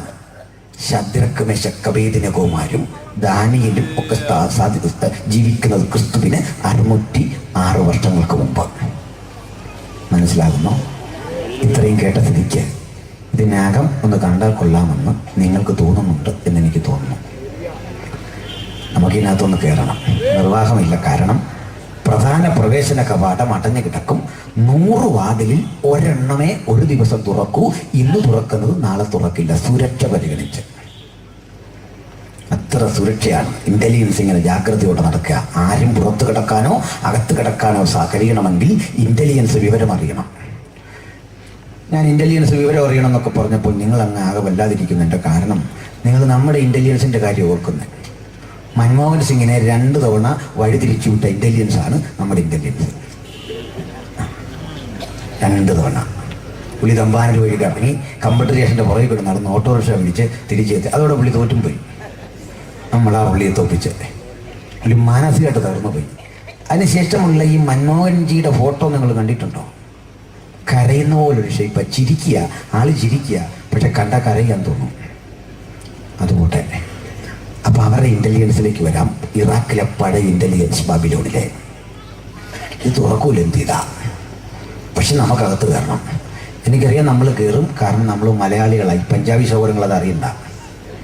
നമ്മുടെ വലിയ വേലത്തിലിരിക്കുന്നേ നമ്മളെവിടെങ്കിലും നിന്ന് അതിനകത്ത് കയറും. വാതിൽ വഴിയല്ല, മുകളിൽ കൂടി ഇങ്ങനെ കയറും. അങ്ങനെയാണ്. പക്ഷെ മുകളിൽ കയറുമ്പോഴാണ് നമ്മളെ ചുറ്റിക്കുന്നൊരു പണി. ഈ മതിലിനകത്ത് ഒരു ചെറിയ മതിൽ അല്പം ഉള്ളിലേക്ക് മാറി, വലിയ മതിലിൽ നിന്ന് അങ്ങോട്ട് വീണ്ടും ഭിത്തി കല്ലുകളാക്കി കെട്ടി, കളങ്ങളാക്കി കെട്ടി. യൂഫ്രട്ടീസ് നദിയിലെ വെള്ളം അടിമകളെ കൊണ്ട് ചക്രം ചവിട്ടി കറക്കി പമ്പ് ചെയ്ത് നിറച്ചിരിക്കുന്ന കിടങ്ങ, അതിൽ മുതലകളെ പാർപ്പിച്ചിരിക്കുക. ഞാനിതോടത്ത് ക്ലാസ് എടുത്തപ്പോൾ ഒരു സഹോദരൻ ചോദിച്ചു, നമ്മളെങ്ങാണോ അതിൽ വീണ എന്ത് ചെയ്യുമെന്ന്. ഞാൻ പറഞ്ഞു, ഒന്നും ചെയ്യേണ്ടി വരികയില്ല, മുതല ചെയ്തോളൂ ഭംഗിയായിട്ട്. ഇതാണ് അതിലെ സംവിധാനം. അപ്പൊ എന്ത് ചെയ്യണം? അടഞ്ഞു കിടക്കുന്ന കഥക് എങ്ങനെയും തുറന്ന് നേരെ പോകുകയെ വഴിയുള്ളൂ. നേരെ പണി കഴിപ്പിച്ച പാതയുടെ ഇരുവശത്തും ഫലമരങ്ങൾ നിൽക്കുന്നു, തണൽ മരങ്ങൾ നിൽക്കുന്നു. വ്യത്യസ്ത തരം പഴം പൊഴിക്കുന്ന മനോഹര മരങ്ങൾ ഇങ്ങനെ തണൽ വിരിച്ചു നിൽക്കുന്നു. ആ ശീതളിമയിൽ, ആ കുളിർമയിൽ നമ്മളിങ്ങനെ നടന്നു ചെല്ലുമ്പോൾ അക്കരെ ഇക്കരെ കടക്കാൻ ഒരു പാലം യൂഫ്രട്ടീസ് നദിക്ക് കുറുകെ. ഈ പാലത്തിന്റെ കൈവരികൾ താമ്രം പതിപ്പിച്ച് മിനുക്കി മനോഹരമാക്കിയിരിക്കുന്നു. പ്രഭാത സൂര്യന്റെ കിരണങ്ങൾ അടിക്കുമ്പോൾ അതിലേക്ക് വന്നടിക്കുന്ന ഈ ചെങ്കതിരികളുടെ വിളക്കം, അതിന്റെ തെളിച്ചം വെള്ളത്തിൽ പ്രതിഫലിച്ചിട്ട് ഒരു വല്ലാത്ത തരംഗം. അവിടെ കാണാൻ നല്ല ഭംഗിയാ. സന്ധ്യയ്ക്കും ഇത് ഈ കാഴ്ച കാണാൻ ആളുകൾ ഒത്തുകൂടും. അവർ പറയും, ബാൽദേവന്റെ എഴുന്നള്ളത്ത്, സൂര്യന്റെ എഴുന്നള്ളത്ത്. ഇങ്ങനെ വിളിക്കുന്ന ബഹുദേവതകളുടെ നാട്ടിൽ ശദ്രക്ക്, മേശക്ക്, അബേദ്നെഗോ ഒന്നും ഈ കളി കാണാൻ വരികയില്ല. അവരവിടുന്ന് പ്രാർത്ഥിക്കും. ദാനിയേൽ പറയും, യെരൂശലേമിന് നേരെ കിളിവാതിൽ തുറന്നിട്ടിട്ട് പ്രാർത്ഥിക്കും. കളി കാണാനൊന്നും അവർ പോകില്ല. നമ്മളും പണ്ട് പോകലായിരുന്നു. ഇപ്പം ചെല്ലുമ്പോൾ കളി കണ്ടുപോകും. ചിലപ്പോൾ പരിപാടി യോഗത്തിന് ചെന്നാൽ ചില ആളുകൾ കണ്ടില്ല, അവരാരാധിക്കുന്നില്ല, അവരെ സന്തോഷം. ആരാധീരെന്നും പറഞ്ഞ് നമ്മളെങ്ങനെ ആരാധിപ്പിക്കുക. കണ്ടിട്ടില്ല ഞങ്ങളുടെ പരിപാടി. എന്നിട്ട് നമ്മളോട് പറയും, നമുക്കൊരു സ്തോത്രം പറയാം. മര്യാദയുടെ പേരിൽ ഒരു സ്തോത്രം പറഞ്ഞപ്പോൾ ഇയാൾ പറയാ, പോരാ. ഇയാളാണോ തീരുമാനിക്കുന്നത് പോരെന്ന്? ഒന്നുകൂടെ ലേലം വിളിക്കുകയാണോ? ഉച്ചത്തിൽ പെരുവെള്ളത്തിന്റെ. ഇങ്ങനൊന്നും ദൈവത്തെ സ്തുതിച്ചിട്ട് കേട്ട കാര്യമില്ല. പിന്നെ എങ്ങനെ സ്തുതിക്കണം? പ്രേരണ പോലെ ദൈവത്തെ സ്തുതിക്കണം. ആത്മപ്രേരണ പോലെ ഞാൻ സ്തുതിക്കുള്ളൂ. പിന്നെ ഒരാൾ പറഞ്ഞാൽ ഒരു എത്തിക്സിന്റെ ഭാഗം, ഒരു പുൽപ്പിറ്റ് എത്തിക്സിന്റെ ഭാഗമായി ഒരു തവണയൊക്കെ ഇങ്ങനെ കയ്യിന്ന് വെക്കും. എന്നെ വീണ്ടെടുപ്പുകാരനെ എങ്ങനെ സ്തുതിക്കണമെന്ന് ഞാനാ തീരുമാനിക്കുന്നത്. മനസ്സിലാകുന്നുണ്ടോ നിങ്ങൾക്ക്? വർഷിപ്പിൽ ഇത് തീരുമാനിക്കുന്ന പോലെ ഇങ്ങനെ കൈവെക്കാൻ എനിക്ക് നേരമില്ലെന്ന് ചവനപ്രാസിന്റെ ആരോഗ്യമുണ്ട് നമുക്ക്. എന്നാൽ ഇവരെ നിങ്ങൾ സ്തുതിച്ചോണം. ഈ ആരാധീരെന്ന് പറയുന്നവൻ ആയുഷിൽ ആരാധിക്കുക.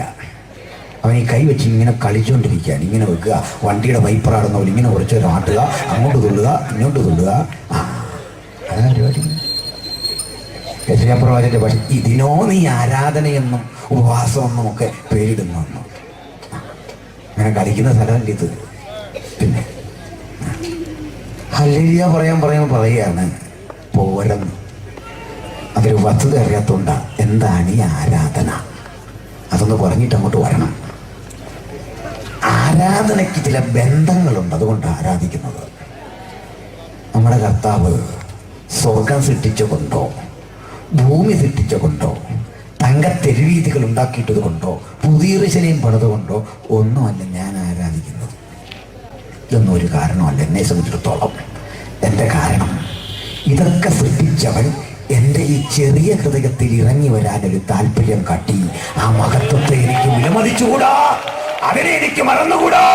ആ മഹത്വം വേണ്ടെന്ന് വെച്ച് ഈ ചെറിയ ഹൃദയത്തിൽ വന്നിരിക്കുന്നവൻ അകത്ത് വന്ന നാൾ മുതൽ പറഞ്ഞു, അങ്ങന്റെ കാന്തനാ. ഞാൻ അവരോട് പറഞ്ഞു, അങ്ങന്റെ സ്നേഹിതനാ, അങ്ങന്റെ ജ്യേഷ്ഠ സഹോദരനാ, അങ്ങന്റെ പിതാവാ, അങ്ങനെക്ക് മാതാവിന് തുല്യനാ. ഞാൻ അനുഭവിച്ച ഏറ്റവും വലിയ സ്നേഹം അങ്ങയുടെ സ്നേഹമാണ്. അങ്ങനെയല്ലേ? പക്ഷെ അതിലെ ഏറ്റവും വലിയ ബന്ധം ഏതാ? അത് കാന്തനും കാന്തയും തമ്മിലുള്ള ബന്ധമാണ്. ലോകത്തിലെ ഏറ്റവും ശ്രേഷ്ഠതയേറിയ ബന്ധം കാന്തനും കാന്തയും തമ്മിലുള്ളതാണ്. അങ്ങനെയല്ലേ ഏറ്റവും വലിയ സ്നേഹം? ഇത് കേട്ടിട്ട് അമ്മയ്ക്ക് തോന്നുന്ന അമ്മയും കുഞ്ഞും തമ്മിലുള്ളതാണെന്ന് സമ്മതിച്ചു. അപ്പനും മകളും തമ്മിലുള്ളതാണോ ഏറ്റവും വലിയ ബന്ധം? അല്ലല്ല, ഭാര്യയും ഭർത്താവും തമ്മിലുള്ളതാണ് ലോകത്തിലെ നിലനിൽക്കുന്ന ഏറ്റവും വലിയ ബന്ധം. എനിക്ക് വിശ്വാസമില്ലെന്ന് പറയാം. എനിക്ക് 3 മക്കളുണ്ട്. മൂത്തവൾ 8ൽ പഠിക്കുന്നു, 13 വയസ്സ് കഴിയുന്നു. 7-8 വർഷത്തിനുള്ളിൽ ഞാൻ അവളെ അങ്ങ് പിരിയും. പിന്നെ അവളായി, അവളുടെ പാടായി. പിന്നെ അവൾ വരുന്ന എങ്ങനെ? ഒരു കേക്ക് മേടിച്ച് എന്നെ കാണാൻ വരും. അവൾ കേക്ക് മേടിക്കുന്നതന്നെ അവൾക്ക് ഞാൻ ഫ്രിഡ്ജ് മേടിച്ചു കൊടുക്കണം. അതിനായി വിളി കേക്കുമായിട്ട് വരുന്നത്. അവിടെ വിചാരം പപ്പ ഒരു കമ്പനിയാ പ്രൊഡ്യൂസ് ചെയ്യാനിരിക്കുക. അവൾ ഒന്ന് അസഖ്യപ്പെടുത്തുന്നുണ്ട്. പറയാ അച്ഛന് കുറച്ച് നാട്ടിൽ ജോലിയൊന്നും ഇല്ലായിരുന്നു, കമ്പനി സ്ട്രൈക്കാ, അങ്ങനെ അവൾ ഇങ്ങോട്ട് വരിക, നമ്മളെ ചൂഷണം ചെയ്തുകൊണ്ട് പോകാൻ. കുഞ്ഞ് ഇപ്പോൾ ഇല്ല, പപ്പ ഉണ്ടാക്കി തരാൻ പൊക്കട്ടെ. പക്ഷെ എൻ്റെ അരിയിലൊരാൾ നിൽപ്പുണ്ട്, അവൾക്കറിയാം എൻ്റെ ദുഃഖം, എൻ്റെ ഇല്ലായ്മ. പപ്പ ഇല്ലാത്തതുകൊണ്ടല്ലേ പറഞ്ഞേ, നീ പൊക്കാട്ടോ, കൊണ്ടുതരും. ഇളയ മകളെ ഒരു 15 കൊല്ലത്തിനുള്ളിൽ പിരിയും. ഏറ്റവും ഇളയത് മോനാണ്, അവനെ ഒരു 10-20 കൊല്ലത്തിനുള്ളിൽ പിരിയും കൂടിയ. പക്ഷെ എനിക്ക് ആജീവനാന്തം മരണം വരെ പിരിയാനാവാത്ത ഒരു ബന്ധമുണ്ട്, മരണം വരെ ഉള്ളതും. അതെൻ്റെ കാന്തയാണ്, എൻ്റെ ഭാര്യ. അവൾക്ക് എന്നെയും പിരിഞ്ഞുകൂടാ. അതുകൊണ്ട് പണ്ട് നമ്മൾ ഈ കുടിയന്മാരായ അപ്പന്മാരുള്ള വീട്ടിലും നമ്മൾ അമ്മയോട് പറയല്ലേ, അമ്മ ഇനി പോലെ എൻ്റെ കൂടെ വന്നിക്ക്. അമ്മ പറയും, എങ്കിൽ ആ മനുഷ്യൻ എന്നെ താലി കെട്ടിയതല്ലേ മോനെ, അയാൾ കൊള്ളരുന്നത്തവനാ, കുടിയനാ, പക്ഷേ എനിക്ക് ഉപേക്ഷിച്ചു പോരാളും കൂടാ. ദൂരത്തിരിക്കുമ്പോൾ ഈ അമ്മ പറയും, അദ്ദേഹം ഇന്നൊന്നും കഴിച്ചില്ല, എനിക്ക് തിരിച്ചു പോകണം, ഞാൻ ചെല്ലാതെ കഴിക്കില്ല. ഇതാ ഏറ്റവും വലിയ ബന്ധം. ശരിയാണോ? കല്യാണം കഴിച്ചവർക്കേ മനസ്സിലാവൂ. കല്യാണം കഴിച്ചവരിൽ തന്നെ ഭാര്യയും കുഞ്ഞുങ്ങളെയൊക്കെ നോക്കുന്നവനെ അത് മനസ്സിലാവൂ. അല്ല, പെണ്ണും കെട്ടിയിട്ടിട്ട് അവനവൻ്റെ വഴിക്ക് പോയി അവനൊന്നും മനസ്സിലാകില്ല. അങ്ങനെ ആരെങ്കിലും ഉണ്ടെങ്കിൽ അവരെ ക്ഷമിക്കണം. ഞാൻ മറ്റുള്ളവരുടെ കാര്യത്തിലാണ് പറഞ്ഞത്. ഏറ്റവും വലിയ ബന്ധം കാന്തനും കാന്തയും തമ്മിലുള്ളതാണ്. അതുകൊണ്ട് ക്രിസ്തു നമുക്കൊരു ബന്ധം തന്നു, കാന്തനും കാന്തയും. കാന്തയും കാന്തനും തമ്മിലുള്ള ബന്ധത്തിൽ അവർ തമ്മിൽ സ്നേഹപ്രകടനം നടത്തുന്നത് എന്തോ അതാണ് ആരാധന. അവിടെ ഹൃദയത്തിന്റെ പങ്കിടൽ എന്തോ അതാണ് ആരാധന. അത് പരിഭവം വരും, അതിൽ സൗന്ദര്യപ്പിണക്കം വരും, അതിൽ നേരിയ ശിക്ഷ വരും. അതെല്ലാം അനുഭവിക്കുന്ന കാന്തയ്ക്കൊരു സുഖമുണ്ട്. ഈ കാന്തൻ തല്ലിയാലും അവൾക്കതൊരു സുഖമാണ്. ഈ കാന്തൻ വഴക്ക് പറഞ്ഞാലും തിരിച്ചവളെ കാത്തിരിക്കുകയാണ് കാന്തൻ. അങ്ങനെയാ അവൻ നമ്മെ ബാലചിറ്റ തന്ന് സ്നേഹിക്കുന്ന കർത്താവ്, അവിടുന്ന് നമ്മളെ കരുതുന്ന യേശു. ഈ കാന്തൻ കാന്തയും തമ്മിലുള്ള സംഭാഷണം എന്ന് വ്യക്തമാക്കണം. അത് ഞാൻ ഈ പാസ്റ്റർ ഷർജൻ പാസ്റ്റർ വീട്ടിൽ അദ്ദേഹത്തോട് ആ പരിചയം കൂടുതലുണ്ട്. ആ പദം ഉപയോഗിക്കുന്നത് മറ്റു ദേവദാസന്മാരെ ക്ഷമിക്കണം. ഇതുവഴി പോയപ്പോഴൊന്ന് കയറി നോക്കുക. എനിക്കങ്ങനെയുള്ള ദുശീലമൊന്നുമില്ല. പിന്നെ കയറി പാസ്റ്റർ വിഷമിക്കുക വേണ്ട. ഞങ്ങൾ ഈ ഹൈ റേഞ്ചുകാർ നല്ല കടുപ്പത്തിൽ ചായ കുടിക്കുന്ന ആൾക്കാരാണ്. അതുകൊണ്ടാണ് പാസ്റ്റർ എന്താ ഞാൻ പറഞ്ഞൊരു ചായ പോരട്ടെ. ഈ ആണുങ്ങൾക്കൊരു കുഴപ്പമുണ്ട്, അവരകത്തേക്ക് നിന്നിട്ട് പറയും ചായ പോരട്ടെ, വല്ല മേടിച്ചു കൊടുക്കും. അതുമില്ല. സഹോദരിമാര് കഷ്ടപ്പെട്ട ഈ കുടുംബം ഒരു വിധത്തിൽ കൊണ്ടുപോകുന്നു. ഇനി പോരട്ടെന്ന് കഴിക്കാനോട് എന്തെങ്കിലും എടുത്തോളാൻ. അപ്പൊ അദ്ദേഹത്തിന്റെ വൈഫ് ഇതൊക്കെ ഒന്ന് പറയണമെന്നുണ്ട്. സംഗതി പരിങ്ങല്ല. കാരണം കാശില്ലാഞ്ഞിട്ടല്ല, ഈ പുള്ളിയുടെ ഉത്തരവാദിത്വം. അപ്പൊ അവരിതൊന്ന് പറയണം. അവരിങ്ങോട്ട് വന്ന കഥകിന്റെ സൈഡിൽ മാറി നിന്നിട്ട് ഇങ്ങനെ കാണിക്കുന്നു, ഇങ്ങനെ കാണിക്കുന്നു, ഇങ്ങനെ എടുക്കുന്നു. പഞ്ചസാര ഇല്ലെന്നീ കാണിക്കുന്നത്, ചായപ്പൊടി ഇല്ലെന്നായി കാണിക്കുന്നത്, ഇങ്ങനെ കാണിക്കുന്നു, ഇങ്ങനെ വെക്കുന്നു, ഇങ്ങനെ വെക്കുന്നു. നമ്മൾ കണ്ട ഓർക്കും ഇവരെ കണ്ട് പണ്ട് ട്രാഫിക് ഡ്യൂട്ടി ഉണ്ടായിരുന്നു ഒരു പോലീസുകാരില്ല. ഇങ്ങനെ വെക്കുന്നു, ഇങ്ങനെ വെക്കുന്നു. ഞാനങ്ങനെ ഓർക്കുള്ളൂ. ഇനി കൃപാവരം ഉള്ളത് ഓർക്കും, ഇളകിയതാന്ന് ഓർക്കും. ഓർക്കും പ്രയാസം വന്നിരുന്നപ്പോഴേ ഇങ്ങനെ വെക്കുന്നു, ഇങ്ങനെ വെക്കുന്നു, ഇങ്ങനെ വെക്കുന്നു, ഇളകിയതാ. പക്ഷെ ഇവർക്ക് നിങ്ങളത് എന്തായി പറഞ്ഞെന്ന് അല്പം കഴിഞ്ഞപ്പോൾ പാസ്റ്ററിനോട് പറഞ്ഞു, ഇതാ ഈ പത്രം വായിക്കും, ഞാനിപ്പോൾ വരുന്നു. പാസ്റ്റർ പുറത്തോട്ട് പോയി തിരിച്ചു വന്നു. സാധനങ്ങളെല്ലാം ഉണ്ട്. ഒരു സൂപ്പർ ചായ. കാന്തയും തമ്മിൽ സംസാരിച്ചത്. ഇതെല്ലാം ഞാനിങ്ങനെ കണ്ടുകൊണ്ടിരിക്കുക, കണ്ണാടി ഉള്ളതുകൊണ്ട് ഇങ്ങനെ നോക്കാം ഇങ്ങനെ നോക്കാം, നോക്കിക്കൊണ്ടിരിക്കുകയാണ്. ഈ കണ്ടുകൊണ്ടിരിക്കുന്ന ഞാനിവിടെ നിന്ന് പറയുക, ഈ കാന്ത ഇങ്ങനെയൊക്കെ കാണിച്ചപ്പോൾ പറയുക, പോരാ, ഒന്നുകൂടെ ഉച്ചത്തിൽ പെരുവെള്ളത്തിന്റെ ചായ കുടിച്ചിട്ട് വീട്ടിൽ പോകണം.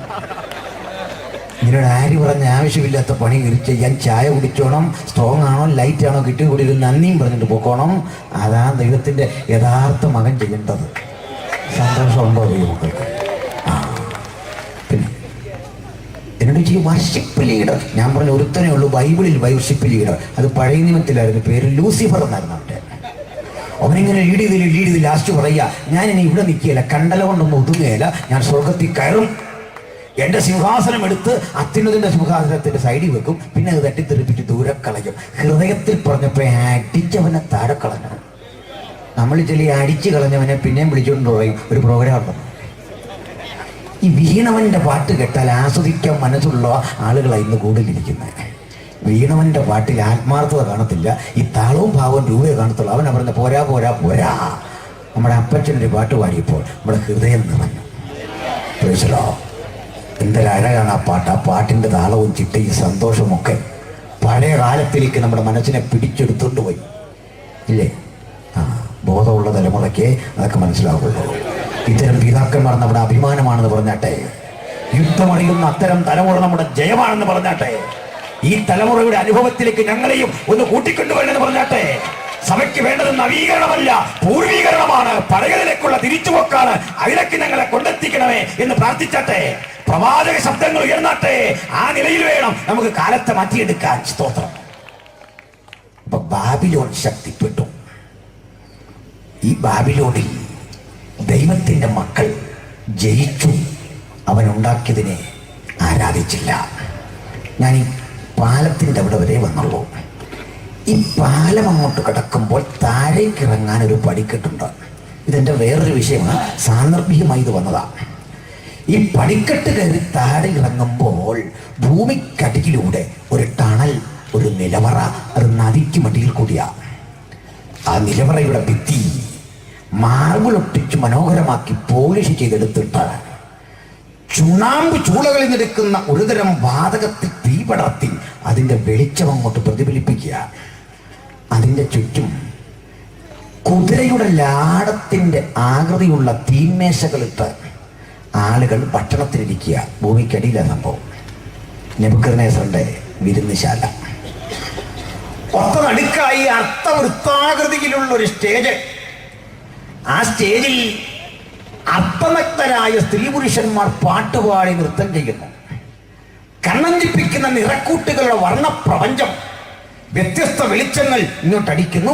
അവർ ബാൽദേവനെ പാടി സ്തുതിക്കുന്നു, ആടുന്നു, നൃത്തം ചെയ്യുന്നു. ജോബിയുടെ പാട്ട് പോലാണ് ഐഡിയ സ്റ്റാർ സിംഗർ. പരിപാടി ഇങ്ങനെ നടക്കുകയാണ്. എവിടെ ചെന്നാൽ അവിടെയും പാടും, വായി വരുന്നൊക്കെ പാടും. ഇതിങ്ങനെ നടക്കുക. നിങ്ങളുടെ സന്തോഷം പോകുന്നുണ്ടോ? അല്ലേ? നല്ല പാട്ടുകാരൊക്കെ പാടട്ടെ. ഞാൻ ഏറ്റവും ഇഷ്ടപ്പെടുന്ന യേശുദാസിൻ്റെ പാട്ടാണ്. എന്നോട് ചോദിക്കുക ജീവിതത്തിൽ ഏറ്റവും ഇഷ്ടപ്പെട്ട പാട്ട്. ഞാൻ പറയാം അതൊരു സിനിമ പാട്ടാ. അവനവൻ കുരുക്കുന്ന കുരുക്കഴിച്ചെടുക്കുമ്പോൾ ഗുരുമാലൻ. എത്രയോ ക്രിസ്തീയ പാട്ടിനേക്കാൾ നല്ല പാട്ടാണത്. പിന്നെ ആ പാട്ട് പാടി എത്ര ബന്ധനം കഴിക്കാൻ കുറച്ചൊക്കെ നോക്കിയില്ലേ? പിന്നെ പക്ഷേ യേശുദാസ് അങ്ങക്ക് ഇവിടെ നിന്ന് പാടുവാൻ ഞങ്ങൾ അനുമതി തരില്ല. ശരിയാണോ ഞാൻ പറഞ്ഞത്? നിങ്ങൾക്കൊരു സന്തോഷമില്ല, നിങ്ങൾ ഇവിടെ വിളിക്കുന്ന തോന്നല്ലേ? പാടില്ല.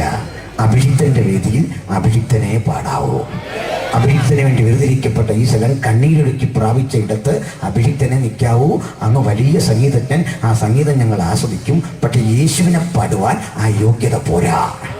യേശുവിനെ പാടുവാനുള്ള യോഗ്യത എന്റെ നാവ് സമർത്ഥനായ ലേഖകന്റെ എഴുത്തുകോൽ, എന്റെ കൃതി രാജാവിന് വേണ്ടി മാത്രമുള്ളത്. ഇന്ന് രാത്രി വിളിക്കുന്ന ദൈവത്തിന്റെ പൈതലെ, പാടുവാൻ, പ്രാർത്ഥിക്കുവാൻ, ആരാധിക്കുവാൻ നിനക്കൊരു താലന്തുണ്ടെങ്കിൽ അത് ദൈവത്തിന് വേണ്ടി ആയിരിക്കണം.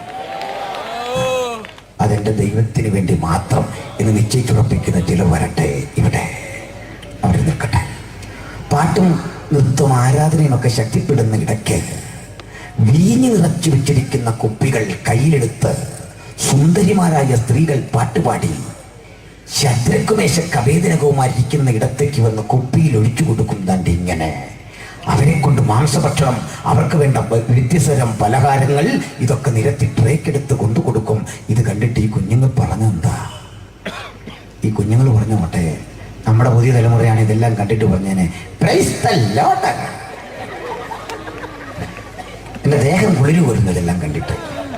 ഒരു പകർച്ച എൻ്റെ മീതെ വന്നു, ഒരാത്മപ്പകർച്ച ഇത് കണ്ടിട്ട്. സഹിക്കാനാവാത്തൊരാത്മപ്പകർച്ച എനിക്ക് വന്നു. ഇതൊന്നും കണ്ട ഭക്തൻ ആത്മപ്പകർച്ച വരികയില്ല. കൃത്രിമം കണ്ടാൽ യഥാർത്ഥ യേശുവിനെ ഉൾക്കൊണ്ടവൻ ആ കൃത്രിമത്വത്തിന്റെ ടോൺ മനസ്സിലാകും. ശബ്ദം ഏശാവിൻ്റെയും ഉടുപ്പ്, ശബ്ദം യാക്കോവിൻ്റെ ഉടുപ്പ് ഏശാവിൻ്റെയാണ്. ഒടുവിലൊടുവിൽ അവൻ പറഞ്ഞു, രാജാവേ, ഈ ഭക്ഷണം കഴിക്കുന്ന പ്രശ്നമില്ല, ഈ വീഞ്ഞു കുടിക്കുന്ന പ്രശ്നമില്ല, ഞങ്ങളെ അശുദ്ധരാക്കുന്ന പ്രശ്നമില്ല. സ്തോത്രം. അതെങ്ങനെ ഈ ഭക്ഷണം കഴിച്ച് അശുദ്ധരാകുമോ? ദൈവമക്കളെ, ലോകത്താര് ഭക്ഷണം തന്നാലും അത് വാങ്ങിക്കഴിക്കേണ്ടവനാ ക്രിസ്ത്യാനി. ഒരു പ്രയാസം വേണ്ട, അവന് രുചിയെന്ന് തോന്നുന്ന ഭക്ഷണം വാങ്ങിക്കഴിക്കാം, മദ്യമാകരുതേ ഉള്ളൂ. പക്ഷെ ഈ കുഞ്ഞുങ്ങൾ എന്താ ഇത് വേണ്ടെന്ന് പറഞ്ഞേ? ഈ ഭക്ഷണം ഇവിടെ വന്നത് മറ്റൊരു സ്ഥലത്തുനിന്നാണ്. ദൂരങ്ങളിലുള്ള ബാൽദേവന്റെ ക്ഷേത്രത്തിനുള്ളിലെ വെണ്ണക്കൽ ശില്പത്തിനു മുമ്പിൽ തോലുരിച്ചു മാറ്റി കണ്ടം കണ്ടമായി നുറുക്കിയ കാളക്കുറ്റന്റെ മാംസം പാകപ്പെടുത്തിയ ഈ കൊടുത്തുവിട്ടിരിക്കുന്ന ഇങ്ങോട്ട് ആ വിഗ്രഹാർപ്പിതം ഒരു യഹൂദനെ കൊണ്ട് ഭക്ഷിപ്പിച്ച് പ്രാഗൽഭ്യം നഷ്ടപ്പെടുത്തുവാനുള്ള സാത്താന്യ തന്ത്രം ആത്മനിറവുള്ള കുഞ്ഞുങ്ങൾ തിരിച്ചറിഞ്ഞു. ഇതിന്റെ പേരാണ് വിവേചനവരം. ഇന്ന് രാത്രി ബൈബിൾ വചനം കേൾക്കുന്ന പ്രിയപ്പെട്ടവരെ, അനുഗ്രഹം എന്ന വ്യാജേന നിന്റെ മുമ്പിൽ പിശാചി കൊണ്ടുവരുന്ന പ്രലോഭനങ്ങൾ കണ്ടിട്ട് പറയണം, നാഥ, നിന്റെ ഹിതത്തിലില്ലാത്തത്, നിന്റെ പദ്ധതിയിലില്ലാത്തത്, എന്റെ നിത്യത നഷ്ടപ്പെടുന്നത് ഒന്നും എനിക്ക് ആവശ്യമില്ല. ഇതൊന്നും എനിക്ക് വേണ്ട. ഇത്രയും പറഞ്ഞോണ്ട് കുഞ്ഞുങ്ങൾ രക്ഷപ്പെട്ടു. അവരെ ഒന്നും ചെയ്യാൻ നെബൂഖദ്നേസറിന് സാധിച്ചില്ല. നെബൂഖദ്നേസർ പട്ടുപോയി. അവൻ കാളയെ പോലെ പുല്ലു തിന്നു. അവന്റെ ചെറുമകന്റെ കാലത്ത് രാജ്യം നാമാവശേഷമായി പേർഷ്യക്കാർ തച്ചുടച്ചു. വലിയ ബിംബങ്ങൾ, ഗോപുരങ്ങളെല്ലാം തച്ചുടച്ചു. ഇന്നും ഇറാഖ് സന്ദർശിക്കുന്നവർക്ക് ആ പുരാതന നഗരത്തിന്റെ ശൂന്യാവശിഷ്ടങ്ങൾ ചിതറിക്കിടക്കുന്നത് കാണാം. അവിടെ ചിതറിക്കിടക്കുന്ന കല്ലുകൾ, പടുകുറ്റൻ കോട്ടയുടെ അവശിഷ്ടങ്ങൾ, കുറ്റിക്കാട് പിടിച്ചിരിക്കുന്ന ഇടങ്ങൾ കാണുമ്പോൾ ഭക്തൻ മനസ്സിലാക്കേണ്ട കാര്യം, ഒരിക്കൽ ഞങ്ങളുടെ ബൈബിൾ കത്തിച്ചു കളഞ്ഞ് ന്യായപ്രമാണത്തെ ഉന്മൂലനം ചെയ്ത് ആലയം കൊള്ളയടിച്ച് ആലയത്തിന്റെ അടിത്തറ കുളം തോണ്ടിയവന്റെ അടിത്തറ കുളം തോണ്ടിയ ഒരു ദൈവമാണ് ഉയരത്തിൽ വഹിച്ചിരിക്കുന്നത്. രഹസ്യങ്ങളെ വെളിപ്പെടുത്തുന്ന ഒരു ദൈവം, ഉന്നതനും അതിന് മീതെ ഒരു അത്യുന്നതനും ജാഗരിക്കുന്നു. ആ മഹാദൈവത്തോട് ഇടപെട്ട ഉഗ്രപ്രതാപങ്ങളെ മുട്ടുകുത്തിച്ചവൻ ഇന്ന് രാത്രി ജയമെടുത്തവനായി നമ്മുടെ മധ്യത്തിലുണ്ട്. അവിടെ ചെറുതിൽ കിടക്കുന്ന കല്ലുകൾ വിളിച്ചറിയിക്കുന്നു, അതിനുള്ളിലാ ദാനിയേലിന് സിംഹക്കുഴി ഒരുക്കിയത്. അതിനപ്പുറത്ത് മാറിയ ദൈവത്തിന്റെ മക്കൾക്ക് തീച്ചൂളി ഒരുക്കിയത്. പക്ഷെ തീച്ചൂളയുടെ ജ്വാലകൾ അവരെ വിഴുങ്ങിയില്ല. ദൈവം സിംഹത്തിന്റെ വായ അടപ്പിച്ചു കളഞ്ഞു. യഹൂദ ഗോത്രത്തിലെ സിംഹമായവൻ അവൻ ഗർജിച്ചു തുടങ്ങിയാൽ ഉലകത്തിലെ സിംഹത്തിന്റെ നാവടപ്പിക്കുവാൻ അവന് മാത്രം കഴിയുന്ന ഒരു അധികാരമുണ്ടെങ്കിൽ ആ ദൈവത്തിന്റെ ഹൃദയത്തിൽ ഏറ്റുവാങ്ങിയ നമുക്ക് ഇറാഖിന്റെ മണ്ണിൽ ഇന്ന് ചിതറിക്കിടക്കുന്ന ആ സ്ഥലങ്ങളെ കണ്ടിട്ട് പറയണം, ബൈബിളിലെ ദൈവം ജീവിക്കുന്നു, അത്യുന്നതൻ ജീവിക്കുന്നു. ദൈവം, അവനിൽ ഒരു ശാശ്വത നഗരമുണ്ട്, ഒരു സങ്കേത നഗരമുണ്ട്. ഇറാഖിന്റെ മനോഹാരിത വെല്ലുന്ന ആ സങ്കേത നഗരത്തിലെ ഹൃദയത്തിൽ കണ്ട് ദൈവം ശില്പിയായി നിർമ്മിച്ചതും അടിസ്ഥാനമുള്ളതുമായ നഗരത്തെ കണ്ടിറങ്ങിയ ഒരു പിതാവിന്റെ ചെറു തലമുറയാണ് ഞങ്ങൾ. ഇതാ ഞങ്ങളുടെ ജൈത്രയാത്ര. അന്ന് ആരംഭിച്ച ജൈത്രയാത്രയുടെ മുമ്പിൽ വഴിതടയുവാൻ ഉലകത്തിലൊരു ശക്തിക്കും കഴിഞ്ഞിട്ടില്ല. പ്രപഞ്ചത്തിന്റെ 5 വൻകരകളിലും അബ്രഹാമിന്റെ സന്താന പരമ്പരകൾ സത്യദൈവത്തിന് വേണ്ടി, ഏകദൈവത്തിന് വേണ്ടി ദൈവശില്പിയായ നഗരത്തെ ശില്പിയായി നിർമ്മിച്ച നഗരത്തെ കൺപാർത്ത് വിശ്വാസത്താൽ ജയജീവിതം ചെയ്യുന്നു. അത് തകർന്നടിഞ്ഞു. ഒരു പുതിയ നാഗരികത ഉടലെടുത്തു, പേർഷ്യ. കുറെ കഴിഞ്ഞ് പേർഷ്യയും പട്ടുപോയി. പിന്നീട് ഇങ്ങോട്ട് വന്നത് അലക്സാണ്ടർ ദ ഗ്രീസാണ്. ഏതാണ്ട് 2400 ഗ്രീക്ക് കാലാൽപ്പടയും 2650 മാസിഡോണിയൻ കാലാൽപ്പടയും 1800 ഗ്രീക്ക് കുതിരപ്പടയും 1400 മാസിഡോണിയൻ കുതിരപ്പടയും 800-ൽ പരം കരുത്തന്മാരായ സൈനിക നേതാക്കന്മാരും അവരെ നയിക്കുന്ന 4 സർവ്വ സൈന്യാധിപന്മാരും ചുറ്റും നിൽക്കുന്ന മഹാസാമ്രാട്ടിന്റെ പേരാണ് മഹാനായ അലക്സാണ്ടർ. ലോകത്തിൽ ഇത്രയും സുരക്ഷ വർദ്ധിപ്പിച്ച സെക്യൂരിറ്റി ഫോഴ്സ് ഉള്ള ഒറ്റ ഒരുത്തനുമില്ലായിരുന്നു ഇത്രയും കുതിരപ്പട. അതിന്റെ നടുവിൽ ബ്യൂസി ഫാലസ് എന്നറിയപ്പെടുന്ന ഭംഗിയുള്ള കുതിരപ്പുറത്ത അലക്സാണ്ടർ യാത്ര ചെയ്യുന്നത്. കുറ്റാക്കുറ്റിടത്തും കോരിച്ചൊരിയുന്ന മഴയത്തും ഇന്ത്യ അടക്കമുള്ള രാഷ്ട്രങ്ങളിൽ യുദ്ധം ചെയ്യാൻ അദ്ദേഹം വന്നിട്ടുണ്ട്. ഇന്ത്യയിൽ പോറസിനെ നേരിടുന്ന കാലത്ത് ഹിന്ദുക്കുഷ് പർവ്വതനിരകൾക്കപ്പുറത്ത് അദ്ദേഹം ഒരുക്കിയ ചതിക്കുഴികളുടെ നടുവിൽ പതറാതെ അലക്സാണ്ടർ വന്നു. ഒടുവിൽ പോറസ് നേരിട്ടിറങ്ങി ആനപ്പുറത്തിരുന്നു കൊണ്ട് അലക്സാണ്ടർ യുദ്ധം ചെയ്തപ്പോൾ തനിക്കെതിരെ ചങ്കുറ്റം കാട്ടിയ പോറസിനെ കണ്ട് കൈയടിച്ച് പ്രോത്സാഹിപ്പിച്ച ആളിന്റെ പേര് അലക്സാണ്ടർ. ഇത്രയും വലിയ മനുഷ്യൻ അങ്ങനെ ഇന്ത്യ ഉൾപ്പെടെയുള്ള രാജ്യങ്ങൾ വെട്ടിപ്പിടിച്ച് തിരിച്ചു ചെല്ലുന്ന വഴിക്ക് ഇത്രയും പടയാളികളുടെ, ഇത്രയും സൈന്യങ്ങളുടെ ചുറ്റുമതിലുകളെ ഭേദിച്ചുകൊണ്ട് ഒരു ചെറിയ പനിയുടെ രോഗബീജം അവന്റെ ഉടലിൽ കടന്നു. ഏത് ഉന്നതന്റെ മീതെ അത്യുന്നതനുണ്ടെന്ന് ഞങ്ങൾ വെറുതെയല്ല പറയുന്നത്. ഉലകത്തിലെ ഒരു സുരക്ഷയിലും ഞങ്ങൾക്ക് വിശ്വാസമില്ല. ഉലകത്തിൽ ഒരുക്കുന്ന ഒരു രക്ഷയിലും നമുക്ക് വിശ്വാസമില്ല. അത്യുന്നതന്റെ മറവിൽ വസിക്കുകയും സർവശക്തന്റെ നിഴലിൻകീഴിൽ പാർക്കുകയും ചെയ്യുന്നവൻ യഹോവയെ കുറിച്ച് അവനെന്റെ സങ്കേതം, അവനെന്റെ കോട്ട, അവനെന്റെ ശാശ്വത ശൈലം എന്ന് വിശ്വസിക്കുന്നവനാണ് ദൈവത്തിന്റെ മകൻ. അലക്സാണ്ടർ 32 വയസ്സിൽ ഇഹലോകവാസം വെടിഞ്ഞു. മെംഫീസിലെ ചരിത്ര പ്രസിദ്ധമായ കല്ലറയിലേക്ക് ലോകത്തിലെ ഏറ്റവും വിലപിടിപ്പുള്ള പോലീസിലെ സ്വർണം കൊണ്ടുണ്ടാക്കിയ മനോഹര സ്വർണ്ണ പേടകത്തിൽ കിടത്തി അടക്കം ചെയ്തു. ടോളമിയുടെ കാലത്ത് ഈ ശവപ്പെട്ടി തല്ലിപ്പൊളിച്ചെടുത്ത് സ്വർണ്ണ നാണയങ്ങൾ ഉണ്ടാക്കിയപ്പോൾ അത് ചുമക്കുവാൻ വേണ്ടി 100 കുതിരകളെ വേണ്ടി വന്നെന്നാണ് പറയുന്നത്. ഒറ്റ ശവപ്പെട്ടി ചുമക്കാൻ അതിൽ കൊണ്ടുണ്ടാക്കിയ നാണയം. അതൊക്കെ പോട്ടെ, ആ മനുഷ്യനും ഉലകത്തിൽ നിന്ന് നിഷ്കാസിതനായി. പിന്നീട് ഇങ്ങോട്ട് വന്നത് റോമക്കാര. 350 കൊല്ലം അവർ ലോകത്തെ ഭരിച്ചു. പക്ഷേ ഈ റോമൻ ചക്രവർത്തിമാർക്കൊരു ഔദ്യോഗിക പേരുണ്ട്, കൈസർ. ഇന്ന് പേരിടുന്നത് പട്ടിക്ക് വേണ്ടിയാണ്. കൈസർ ഇവിടെ വാട എന്ന് പറയുമ്പോൾ റോമിലെ ഭരണാധികാരിയല്ല വരുന്നത്, അവനിങ്ങി വരും 4 വീലർ. അവൻ വന്ന് ഡിസ്ക് ബ്രേക്ക് ഇട്ടിരുന്നു. ഇപ്പം വാലുവാട്ടി ഇങ്ങനെ റേസ് ചെയ്ത് വെച്ചേക്ക് ആക്സിലേറ്റർ തൊട്ടുമുമ്പിൽ വന്നിക്കുക. ഇത് വെറുതെ പറഞ്ഞില്ല. ഈ നായ ഒരു നല്ല മൃഗമാണ്. ഈ പോലീസ് വളർത്തുന്ന നായ ഉണ്ടത് പോലീസ് കൊടുക്കുന്ന ഭക്ഷണം ഒഴിച്ച് വേറൊന്നും കഴിക്കുകയില്ല.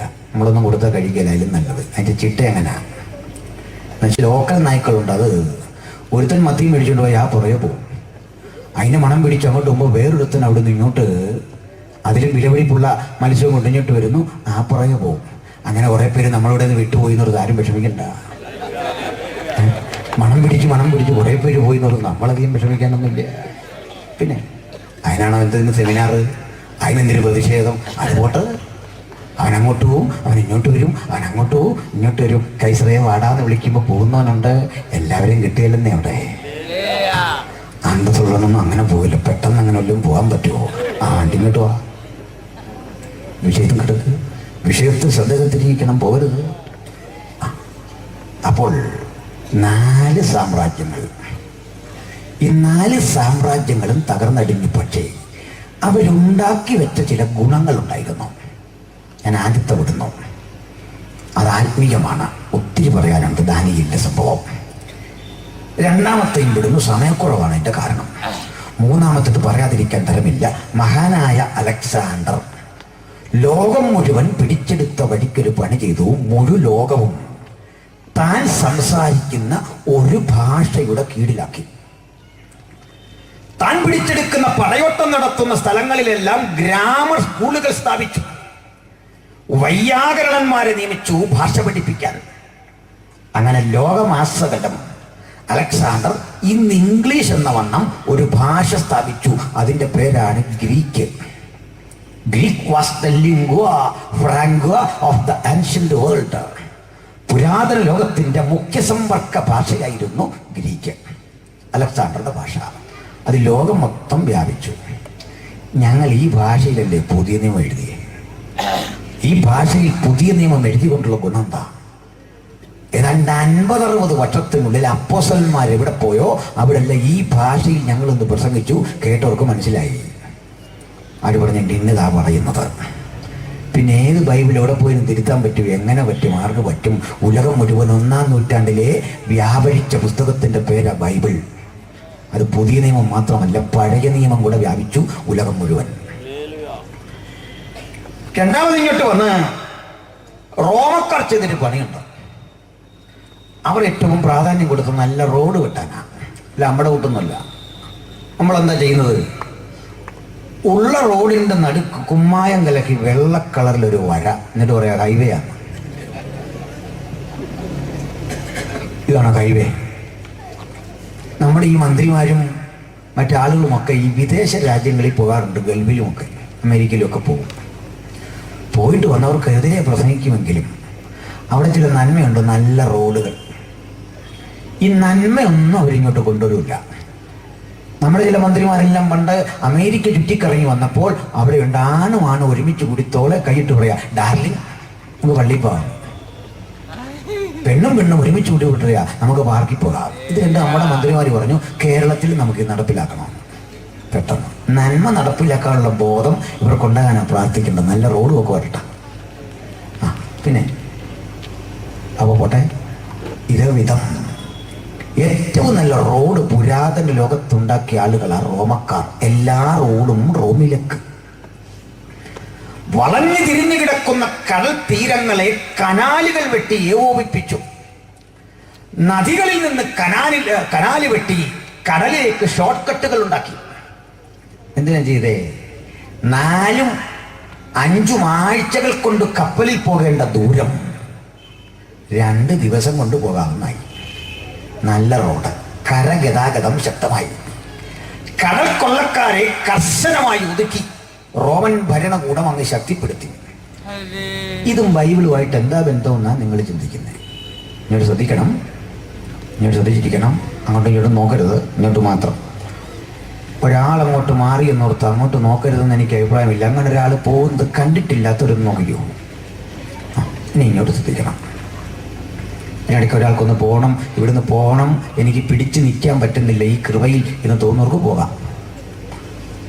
പോകുന്നതിന് കുഴപ്പമില്ല. ഞാൻ ഈ ട്രിവാൻഡ്രത്ത് കാട്ടാക്കടയ്ക്കപ്പുറത്ത് 6 കൊല്ലം മുമ്പ് ഒരു പ്രസംഗത്തിന് വന്നു. നമ്മുടെ വിക്ടർ വില്ലിപ്പച്ചാനും ഒക്കെ ഉണ്ട്. കത്തിക്കയറി ഞാൻ ഇങ്ങനെ പ്രസംഗിച്ച് ശക്തിപ്പെട്ടുകൊണ്ടിരിക്കുമ്പോൾ റോഡരികിൽ ഒരു വല്ലാത്ത ബഹളം. പ്രസംഗം നിന്നുപോയി. നോക്കിയപ്പോൾ എന്താ?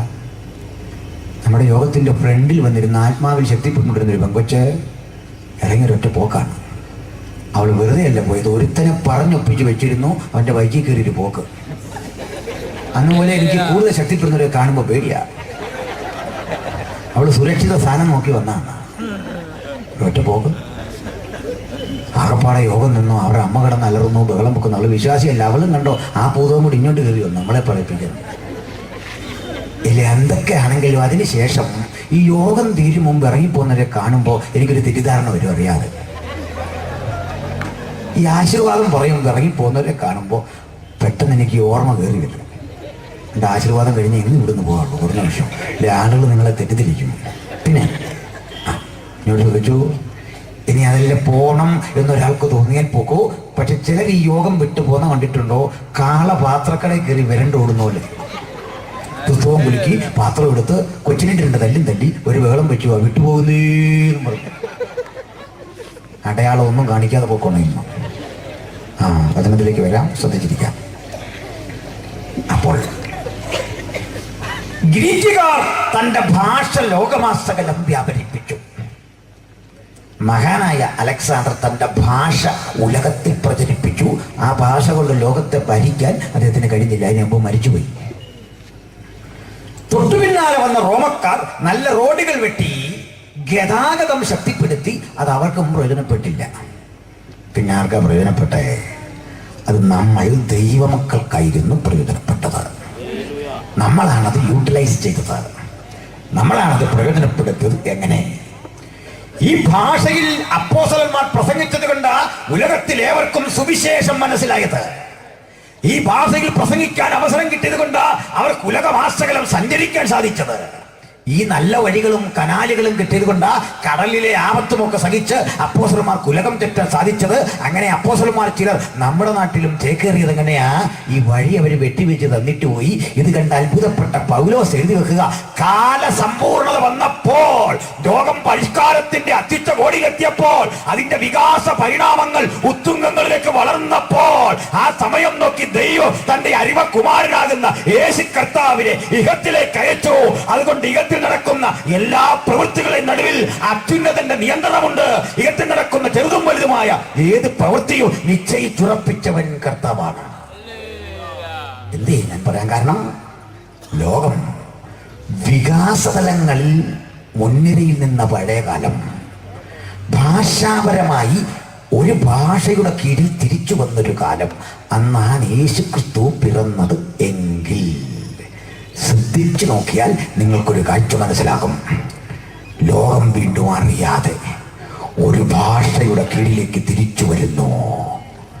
ലോകത്തേറ്റവും കിടയറ്റ ഗതാഗത സൗകര്യങ്ങളും വാർത്താവിനിമയ സൗകര്യങ്ങളും ഉണ്ടാകുന്നു. എന്തിന്?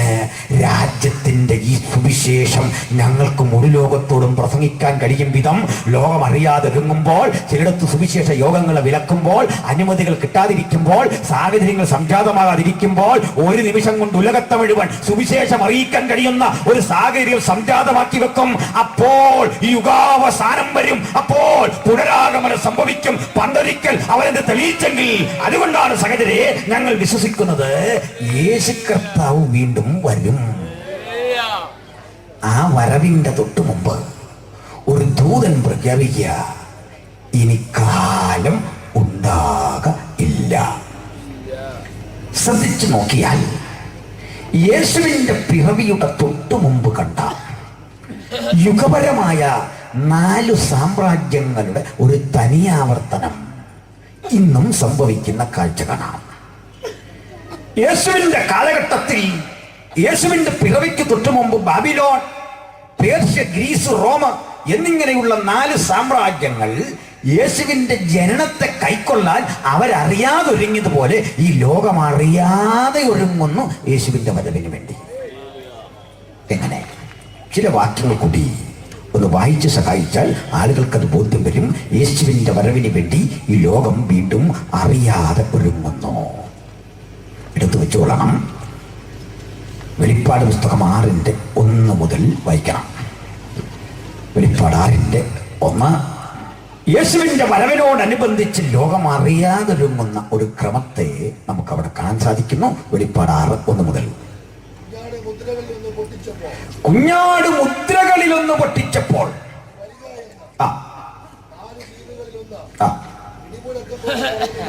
4 ജീവികളിൽ ഒന്ന് ഇടിമുഴക്കം പോലെ പറയുന്നത് ഞാൻ കേട്ടു. അപ്പോൾ ഞാൻ ഒരു വെള്ളക്കുതിരയെ കണ്ടു. അതിന്മേൽ ഇരിക്കുന്നവന്റെ കയ്യിൽ ഒരു വില്ലുണ്ട്. അവനൊരു കിരീടവും ലഭിച്ചു. അവൻ ജയിക്കുന്നവനായും ജയിപ്പാനായും പുറപ്പെട്ടു. ഇവിടെ 4 കുതിരകളെ ദർശനത്തിൽ കാണുകയാണ്. ഒന്നൊരു വെള്ളക്കുതിര, എടുത്തു വെച്ചുകൊള്ളണം ആ ഭാഗം. 2 ഒരു ചുവന്ന കുതിര. 3 ഒരു കറുത്ത കുതിര. 4 ഒരു മഞ്ഞ കുതിര. 4 രാജ്യങ്ങൾ, 4 കുതിരകൾ. കുതിര അധികാരത്തിന്റെയും വേഗതയുടെയും ജീവിയാണ്. രാജാക്കന്മാരും ചക്രവർത്തിമാരും ഉപയോഗിച്ച വാഹനമാണ് 4 കുതിരകൾ. ഈ 4 കുതിരകളെ സ്വർഗത്തിലെ 4 ജീവികൾ ആരാധിക്കുന്ന കെരൂബുകൾ വിളിക്കുന്നു.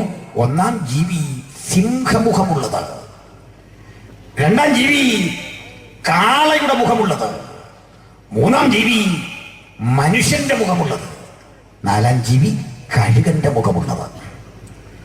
1-ാം ജീവി വിളിക്കുന്നു, ദാ വരുന്നു ഒരു വെള്ളക്കുതിര. എന്ന് വച്ചാൽ 1-ാം ജീവി സിംഹത്തിന് സദൃശ്യം. സിംഹം വിളിക്കുമ്പോൾ വരുന്നു ഒരു വെള്ളക്കുതിര. 2-ാം ജീവി കാളയ്ക്ക് സദൃശ്യം. കാള വിളിക്കുമ്പോൾ, വരിക എന്ന് വിളിക്കുമ്പോൾ വരുന്നു ഒരു ചുവന്ന കുതിര. 3-ാം ജീവി മനുഷ്യന് സദൃശ്യം. മനുഷ്യൻ വിളിക്കുമ്പോൾ ദാ വരുന്നു ഒരു കറുത്ത കുതിര. 4-ാം ജീവി പറക്കുന്ന കഴുകന് സദൃശ്യം. അത് വിളിക്കുമ്പോൾ ദാ വരുന്നു ഒരു മഞ്ഞ കുതിര. ഈ മഞ്ഞ എന്ന പരിഭാഷ ശരിയല്ല. വിളറിയ പച്ച എന്ന് കാണുന്നു, പെയിലി ഗ്രീൻ, അതാണ് ശരി പരിഭാഷ. വിളറിയ പച്ചക്കൊരു മഞ്ഞ കളറുണ്ട്, പക്ഷെ ശരി പരിഭാഷ വിളറിയ പച്ച. എന്താണിത്?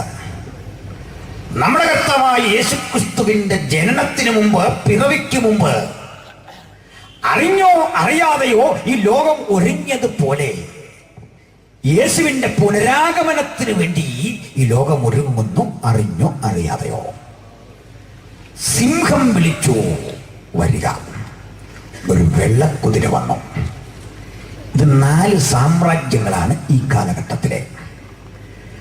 ആധുനിക യുഗത്തിലെ ഏറ്റവും ശക്തമായ ഒരു സാമ്രാജ്യം അത് ബ്രിട്ടന്റേതായിരുന്നു, ഇംഗ്ലീഷ് വേൾഡ് ആയിരുന്നു. ഇംഗ്ലീഷ് വേൾഡിനെ നയിച്ച ബ്രിട്ടൻ ഒരു കാലത്ത് ഉലകം മുഴുവൻ ഭരിച്ചിരുന്നു. ആ ബ്രിട്ടനിൽ നിന്ന് പറഞ്ഞുപോയ കഴുകന്റെ ചിറകാണ് അമേരിക്ക. ആ ബ്രിട്ടനിലെ ഏറ്റവും മോശപ്പെട്ടവരെ, തെമ്മാടികളെ മാറ്റിപ്പാർപ്പിച്ച തൊഴുത്തായിരുന്നു ആസ്ട്രേലിയ. വിവരം കേട്ടവനെ പാർപ്പിച്ച ഓസ്ട്രേലിയയിൽ. അതുകൊണ്ടാ കുഞ്ഞെ ഒരു വിക്കറ്റ് വീഴുമ്പോൾ അമ്മ ഈ സച്ചിനെ തെറി പറയുന്നു, ബോധമില്ല. മനസ്സിലാകുന്നല്ലോ. അമ്മാരെ കൊണ്ട് അവിടെയും പാർപ്പിച്ചു. ഇംഗ്ലീഷ് വേൾഡ് അവന്റെ തന്നെ വകഭേദമാ. സ്പാനിഷ്, സ്പെയിൻകാരൻ, ഒറ്റ വാക്കിൽ പറഞ്ഞാൽ വെള്ളക്കാരൻ. വൈറ്റ് പവർ ആയിരുന്നു അടുത്ത കാലം വരെ ലോകത്തിലെ ശക്തി. എന്താ ഈ സായിപ്പ് പറഞ്ഞുകൊണ്ടിരുന്നല്ല, അവൻ പറഞ്ഞതല്ല സമാധാനം. അവൻ്റെ ചിരി കണ്ടാലേ നമുക്ക് മനസ്സിലാകും ഇന്ന് തന്നെ ഇവൻ സമാധാനം തന്നിട്ടേ പോവുള്ളൂ. ഉറപ്പാ സമാധാനം. പക്ഷെ അവൻ ചെയ്തതെല്ലാം ക്രൂരങ്ങളായ ഇടപെടലുകളായിരുന്നു. 20 ലക്ഷം ആളുകൾക്ക് ആഹാരം വിളയിച്ചു കൊടുക്കുന്ന വിയറ്റ്നാമിലെ വയലുകളിൽ ബോംബിട്ടു. നിയമപ്രകാരം നിലവിലിരുന്ന സദ്ദാം ഭരണകൂടത്തെ അട്ടിമറിച്ചു കൈക്കീഴിലാക്കി. അഫ്ഗാനിസ്ഥാനെ ഭീകരതയുടെ പേരിൽ കുളം തോണ്ടി. ഇറാനിലും ഇറാഖിലും സുന്നി ഷിയ കലാപങ്ങൾ വഴി അടിച്ച് ഈ എണ്ണക്കിണറുകളുടെ ആധിപത്യം പിടിച്ചു. അന്നേരവും പുള്ളി ചിരിക്കുന്നുണ്ട്, ആ മുഖത്തിനൊരു വാട്ടവും ഇല്ല. അങ്ങനെ ചിരിച്ചുകൊണ്ട് നിന്ന് പണിയൊപ്പിച്ചവൻ്റെ പേരാണ് സായിപ്പ്. അവൻ നമുക്കിട്ടൊരു പണി തന്നു പണ്ട്. ഇവിടെ നീണ്ടകര തുറമുഖത്തു നിന്നൊക്കെ കയർ വിലക്കി വാങ്ങി പണ്ട് സായിപ്പ്. നീണ്ടകര കയറുകൾക്ക് വലിയ ഡിമാൻഡ്. കയറ് നമ്മളങ്ങോട്ട് തട്ടിക്കൊടുക്കുക ഇഷ്ടം പോലെ. കയറിന് വില കൂട്ടിയപ്പോൾ അവർ പറഞ്ഞു വില കൂടിയാലും കുഴപ്പമില്ല, ഇതിക്ക് തരാൻ പറഞ്ഞു. ആ കയറ് മതി. കുറെ കഴിഞ്ഞപ്പോൾ നമ്മൾ ഈ കയറിൻ്റെ വലിപ്പം കുറച്ചു, എന്നാലും കുഴപ്പമില്ല, നീണ്ടകര കയറ് വേണം. കുറെ കഴിഞ്ഞപ്പോൾ നമ്മുടെ ആളുകളിലെ പരിപാടി ആരംഭിച്ചു. അവർ ഈ കയറ് ശരിക്കും അങ്ങോട്ട് വെള്ളത്തിലിട്ട് മുക്കി വലിച്ച് മണലിൽ പൂഴ്ത്തി അവസാനം വന്നപ്പോൾ കയറില്ല, ഈ മണൽ മാത്രമേ ഉള്ളൂ. എൻ്റെ അകത്തൂടി ഇങ്ങനെ പോയിരിക്കുക, നമ്മുടെ ഈ ട്യൂബിനകത്ത് ത്രെഡ് പോലെ. എന്നാലും സാരമില്ല, അത് മതി. ഒടുവിൽ അതും തീർന്നപ്പോൾ പറയാ, ഇനി ഞങ്ങൾക്ക് കയറ് വേണ്ട, ആ മണൽ ഇച്ചിരി കിട്ടിയാൽ മതി. അങ്ങനെ നമ്മൾ ഇവനെ പറ്റിച്ചു. പക്ഷെ അവൻ നമ്മളെ പറ്റിച്ചു. അവൻ ചോദിച്ച കയറല്ല, ആ മണലായിരുന്നു, പറ്റിയിരിക്കുന്ന മണല്. ടൈറ്റാനിയം അവൻ അടിച്ചു മാറ്റി നമ്മളെ. ഇങ്ങനെ പറഞ്ഞാലേ നമുക്ക് അതിൻ്റെ വില അറിയാതെ പോകുള്ളൂ, അടിച്ചു മാറ്റി. ഇതാ നമ്മൾ ഇന്ന് കേൾക്കുന്ന കരിമണൽ ഖനനം. എൻ്റെ പഴയ പതിപ്പ് അവൻ ചെയ്തു വെച്ച കയറാന്നും പറഞ്ഞ് കൊണ്ടുപോയി തട്ടിക്കുടഞ്ഞെടുത്തത് ടൈറ്റാനിയം സ്പോഞ്ച് ഉണ്ടാക്കുന്ന ആ വിദ്യയാണ്. പിടികിട്ടിയ നിങ്ങൾക്ക് എല്ലാവരെയും ചൂഷണം ചെയ്തു അവൻ. ഈ കുതിര ആര് വിളിച്ചപ്പോഴാ വന്നേ നോക്കുക, ഒരു സിംഹം. സ്വർഗത്തിലിരുന്നൊരു സിംഹം വിളിക്കുക, വരിക നിന്റെ ആധിപത്യമാണ്. അവൻ ഇങ്ങ് വന്നു. അവൻ മീതെ ഒരുത്തനിരിക്കുന്നു. അവൻ ഒരു വില്ല് പിടിച്ചിരിക്കുന്നു, കയ്യിലൊരു വില്ലുണ്ട്. അവൻ ജയിക്കുന്നവനായും ജയിപ്പാനായും പുറപ്പെട്ടു. യുദ്ധമാമാരുടെ ഹോബി. അമേരിക്കയുടെ സന്തോഷം തന്നെ എവിടെങ്കിലും ഒരു യുദ്ധം വേണം, അല്ലെ പുള്ളിക്ക് മനസമാധാനമില്ല. പക്ഷെ അമേരിക്കയ്ക്കും പെട്ടെന്ന് ഇത് വായിച്ചിട്ടൊരിക്കൽ ഞങ്ങളോടൊരാൾ പറഞ്ഞു, പാസ്റ്റ് അവിടെ ശ്രദ്ധിച്ച് നോക്കിയോ, അതിൽ പോകുന്നവൻ്റെ കയ്യിൽ വില്ലുണ്ട്, അമ്പില്ല, അതുകൊണ്ട് അവൻ്റെ പണി നടക്കുകയില്ല. ഞാൻ പറഞ്ഞ സ്നേഹിത, ഈ വില്ലുണ്ടെന്ന് പറയുന്നിടത്തെല്ലാം അമ്പുണ്ട്. അതിൻ്റെ തെളിവ് സ്നാപക യോഹന്നാന്റെ കാര്യം പറയുക. ഒട്ടക രോമം കൊണ്ടുള്ള ഉടുപ്പും അരയിൽ തോൽവാറും ധരിച്ചിരുന്നു. പാൻറ്റിട്ടതായിട്ടൊരു വാക്യമില്ല അവിടെ. അതിനർത്ഥം പാൻറ്റിടാതെ തോൽവാറും ധരിച്ചെന്നാണോ? അല്ല. പത്രോസ് സംസാരിപ്പാൻ വായ തുറന്നു, പിന്നെ അടച്ചതായിട്ട് വാക്യമില്ല. ഇങ്ങനെ ഇരിക്കില്ല ഉള്ളി. അത് ഊഹിച്ചെടുത്തോളം വിവരമുള്ളവൻ. വില്ലുണ്ടോ അമ്പുണ്ട്, ജയിക്കുന്നവനായും ജയിപ്പാനായും പുറപ്പെട്ടു. സിംഹം ഗ്രേറ്റ് ബ്രിട്ടന്റെ ചിഹ്നമാണ്. സ്വർഗത്തിലിരിക്കുന്ന ഈ ജീവി എങ്ങനെ ബ്രിട്ടന്റെ പ്രതീകമായി ഈ കുതിരയെ വിളിക്കും അറിയുക. ഭൂമിയിലെ ഏത് കാര്യത്തിലും അത്യുന്നതന്റെ നിയന്ത്രണമുണ്ട്, അതാ സൂചിപ്പിക്കുന്നത്. അമേരിക്ക വച്ചപിടിച്ച് ക്യാപിറ്റലിസത്തിന്റെ ശക്തിയിൽ മുന്നേറും കാലത്ത് അതിനോട് കിടപിടിക്കുന്ന ഒരു രണ്ടാം സാമ്രാജ്യം പ്രത്യക്ഷപ്പെട്ടു. ഏതാ രണ്ടാം സാമ്രാജ്യം? ഒരു കാള വിളിക്കുക, കാളമുഖമുള്ള ജീവി വിളിക്കുക, വരിക. കാള വിളിക്കുമ്പോൾ വരുന്നത് ആരെയെന്ന് കാണുക, ഒരു ചുവന്ന കുതിര. എന്താ ഈ കാളയുടെ ജോലി? കാളയുടെ ജോലി എന്താണെന്ന് ചോദിച്ചാൽ ഇങ്ങനെ ഇരിപ്പ് സെക്രട്ടേറിയറ്റ് യൂണിറ്റ് ക്ലർക്കാണെന്നല്ലോ. കാള തൊഴിലാളിയാണ്. മുഖം ചുമക്കുന്ന കാള ഒരിക്കലൊരു വിളി യൂറോപ്പിൽ നിന്നാണ്. സർവരാജ്യ തൊഴിലാളികളിൽ വരാൻ സംഘടിക്കാൻ. ആ വിളി കേട്ടപ്പോൾ ഒരു ചുവന്ന കുതിര, അതിരിക്കുന്നവന് മനുഷ്യൻ അന്യോന്യം സമാധാനം എടുത്തു കളയത്തക്ക വിധത്തിൽ അതിന് അധികാരം ലഭിച്ചു. ഒരു വലിയ വാളും. മാവോയിസം, ലെനിനിസം, സ്റ്റാലിനിസം ഈ നിലപാടിലൊക്കെ രക്തരൂക്ഷിത വിപ്ലവം കൊണ്ട് ലോകത്തെ ചുവപ്പിച്ച ഒരു പുത്തൻ പ്രത്യയശാസ്ത്രം രൂപപ്പെട്ടു. അത് റഷ്യൻ ഭരണകൂടമായി ശക്തിപ്പെട്ടപ്പോൾ അമേരിക്കയ്ക്ക് ഇടപിടിക്കാൻ കഴിയുന്ന ഒരു ശക്തിയായി റഷ്യ വളർന്നു. അങ്ങനെ ഒന്നും രണ്ടും ശക്തികൾ നിന്നു. പക്ഷേ കഴിഞ്ഞ നൂറ്റാണ്ട് അഥവാ കഴിഞ്ഞ സഹസ്രാബ്ദം 1990-കൾ അത് അവസാനിക്കുന്നത് എങ്ങനെയായിരുന്നു? 19-ാം നൂറ്റാണ്ട്, 20-ാം നൂറ്റാണ്ട്. 20-ാം നൂറ്റാണ്ടിന്റെ അവസാനത്തിൽ ലോകം കേട്ട് ഉണർന്നത്, ഉറങ്ങിയത് റഷ്യയുടെ തകർച്ചയോടുകൂടിയായിരുന്നു. ഡീസ്റ്റാലിനൈസേഷൻ, ഗ്ലാസ്തനസും പെരിസ്ട്രോയിക്കയും പോലെയുള്ള സാമ്പത്തിക പുനഃസംഘടനകൾ, ഗോർബേച്ചേവ് എന്ന പേരായ പ്രായം കുറഞ്ഞ പാർട്ടി സെക്രട്ടറിയുടെ നേതൃത്വത്തിൽ കത്തോലിക്ക പാതിരിമാരുടെ പിന്തുണയോടുകൂടി റഷ്യയിൽ നടപ്പിലായ സ്റ്റാലിൻ വിരുദ്ധ പ്രക്ഷോഭങ്ങൾ റഷ്യയെ ഛിന്ന ഭിന്നമാക്കി. അങ്ങനെ റഷ്യൻ ആധിപത്യം ചരിത്രത്തിൽ നിന്ന് പിൻവലിക്കപ്പെട്ടു. പിന്നെ ഒരൊറ്റ ശക്തിയെ ലോകത്തുണ്ടായിരുന്നുള്ളൂ, അമേരിക്ക. എന്നാൽ 2000 ആണ്ട് തുടങ്ങുന്നത് എന്ത് കേട്ടാ? അമേരിക്കയുടെ തകർച്ച കിട്ടുകൊണ്ട് 2000 ആണ്ട് തുടങ്ങുന്നത്, അഥവാ പുതിയ സഹസ്രാബ്ദം. അമേരിക്കയുടെ സമ്പദ് ശക്തി ഇടിഞ്ഞു. അത് കേട്ടുകൊണ്ട ഒന്നും രണ്ടും ലോകരാഷ്ട്രങ്ങളെ, ഒന്നും രണ്ടും സാമ്രാജ്യങ്ങൾ കഴിഞ്ഞാൽ ലോകത്തുള്ള അടുത്ത രാജ്യങ്ങളെ ചേർത്തൊരു പേര് പറയാം, മൂന്നാം കിട രാജ്യങ്ങൾ, തേർഡ് വേൾഡ് കൺട്രീസ്. ഈ മൂന്നാം ലോക രാജ്യങ്ങളുടെ പ്രത്യേകത പട്ടിണിയാണ് അവരുടെ മുഖമുദ്ര. ദാരിദ്ര്യം അഥവാ പട്ടിണി അവരുടെ ലക്ഷണം. പകർച്ചവ്യാധിയാണ് അവരുടെ ഭീകരമായ സാഹചര്യം. കടക്കണിയാണ് അവരുടെ പ്രശ്നം. മനുഷ്യാവകാശ വിഷയങ്ങളാൽ അവർ ദുരിതമനുഭവിക്കുന്നു. പെട്രോളിയം ഉൽപ്പന്നങ്ങളില്ല, അവിടെ മരുന്നിന് ക്ഷാമം. ഇങ്ങനെയുള്ള രാജ്യങ്ങളിലെ ആളുകളുടെ നിറം കറുപ്പാണ്. ബ്ലാക്സ് ആണ് അവർ. കറുപ്പാണ് ആ രാജ്യത്തിന്റെ നിറം, രാജ്യങ്ങളുടെ നിറം. ദാരിദ്ര്യമാണ് അവരുടെ ലക്ഷണം, ഇല്ലായ്മയാണ് അവരുടെ പ്രശ്നം.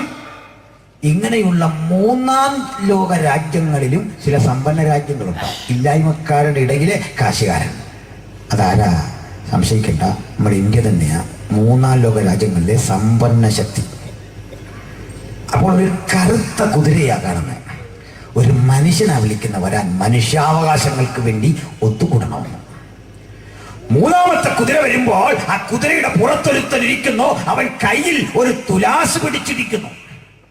അപ്പോൾ ജീവികളുടെ നാടിന്റെയും നടുവിൽ നിന്നൊരു ശബ്ദം, പണത്തിന് ഒരിടങ്ങഴി ഗോതമ്പ്, ഒരിടങ്ങഴി യവം, മൂലങ്ങഴി യവം, എണ്ണയ്ക്കും വീഞ്ഞിനും കേടുവരുത്തരുത്. ഒരു മനുഷ്യന്റെ ഒരു ദിവസത്തെ കൂലി, ഒരു നേരം ആഹാരത്തിന്, ഒരു ദിവസത്തെ ആഹാരത്തിന് മാത്രം ഉതകും. എണ്ണയിൽ തുടരുത്, അത് ഇന്ധനമാണ്. വീഞ്ഞ് അധികം തീർക്കരുത്, അത് മരുന്നാണ്, ആൽക്കഹോൾ. എണ്ണ കുറവ് മൂന്നാം ലോക രാജ്യങ്ങളുടെ പ്രത്യേകത. അതുകൊണ്ട് പാചകവാതക സിലിണ്ടർ ഒത്തിരി ഉപയോഗിക്കരുത്, സർക്കാർ പറഞ്ഞു തുടങ്ങി. ഇന്ധനം കുറച്ച് ഉപയോഗിക്കാവുള്ളൂ, വില കുറഞ്ഞാലും കുറയ്ക്കുന്ന പ്രശ്നമില്ല. ഇതൊക്കെ ലോകം ചെയ്യുന്നതിന് എത്രയോ കാലം മുമ്പ് പ്രവചിച്ച കൃതിയുടെ പേരാണ് വിശുദ്ധ ബൈബിൾ. ഇന്ന് രാത്രി ഈ പുസ്തകം കൊണ്ടാ നിങ്ങൾ വന്നതെങ്കിൽ ഓർക്കണം. അല്ലയോ സഹോദരരെ, ഞങ്ങൾ വെറുതെ അല്ല ഇത് പ്രസംഗിക്കുന്നത്. ഈ കാലത്തെ വ്യാഖ്യാനിക്കുന്ന പുസ്തകം, അതത്ര വിശുദ്ധ ബൈബിൾ. പറഞ്ഞെനിക്ക് അവസാനിപ്പിച്ചേ പറ്റൂ. ഈ രാജ്യങ്ങൾ ഇങ്ങനെ ഇരിക്കെ ശക്തിപ്പെടുമ്പോൾ തൊട്ടടുത്ത് മറ്റൊരു സാമ്രാജ്യത്തെ കാണുന്ന വിളറിയ പച്ച എണ്ണയുൽപാദക രാജ്യങ്ങളാണ്.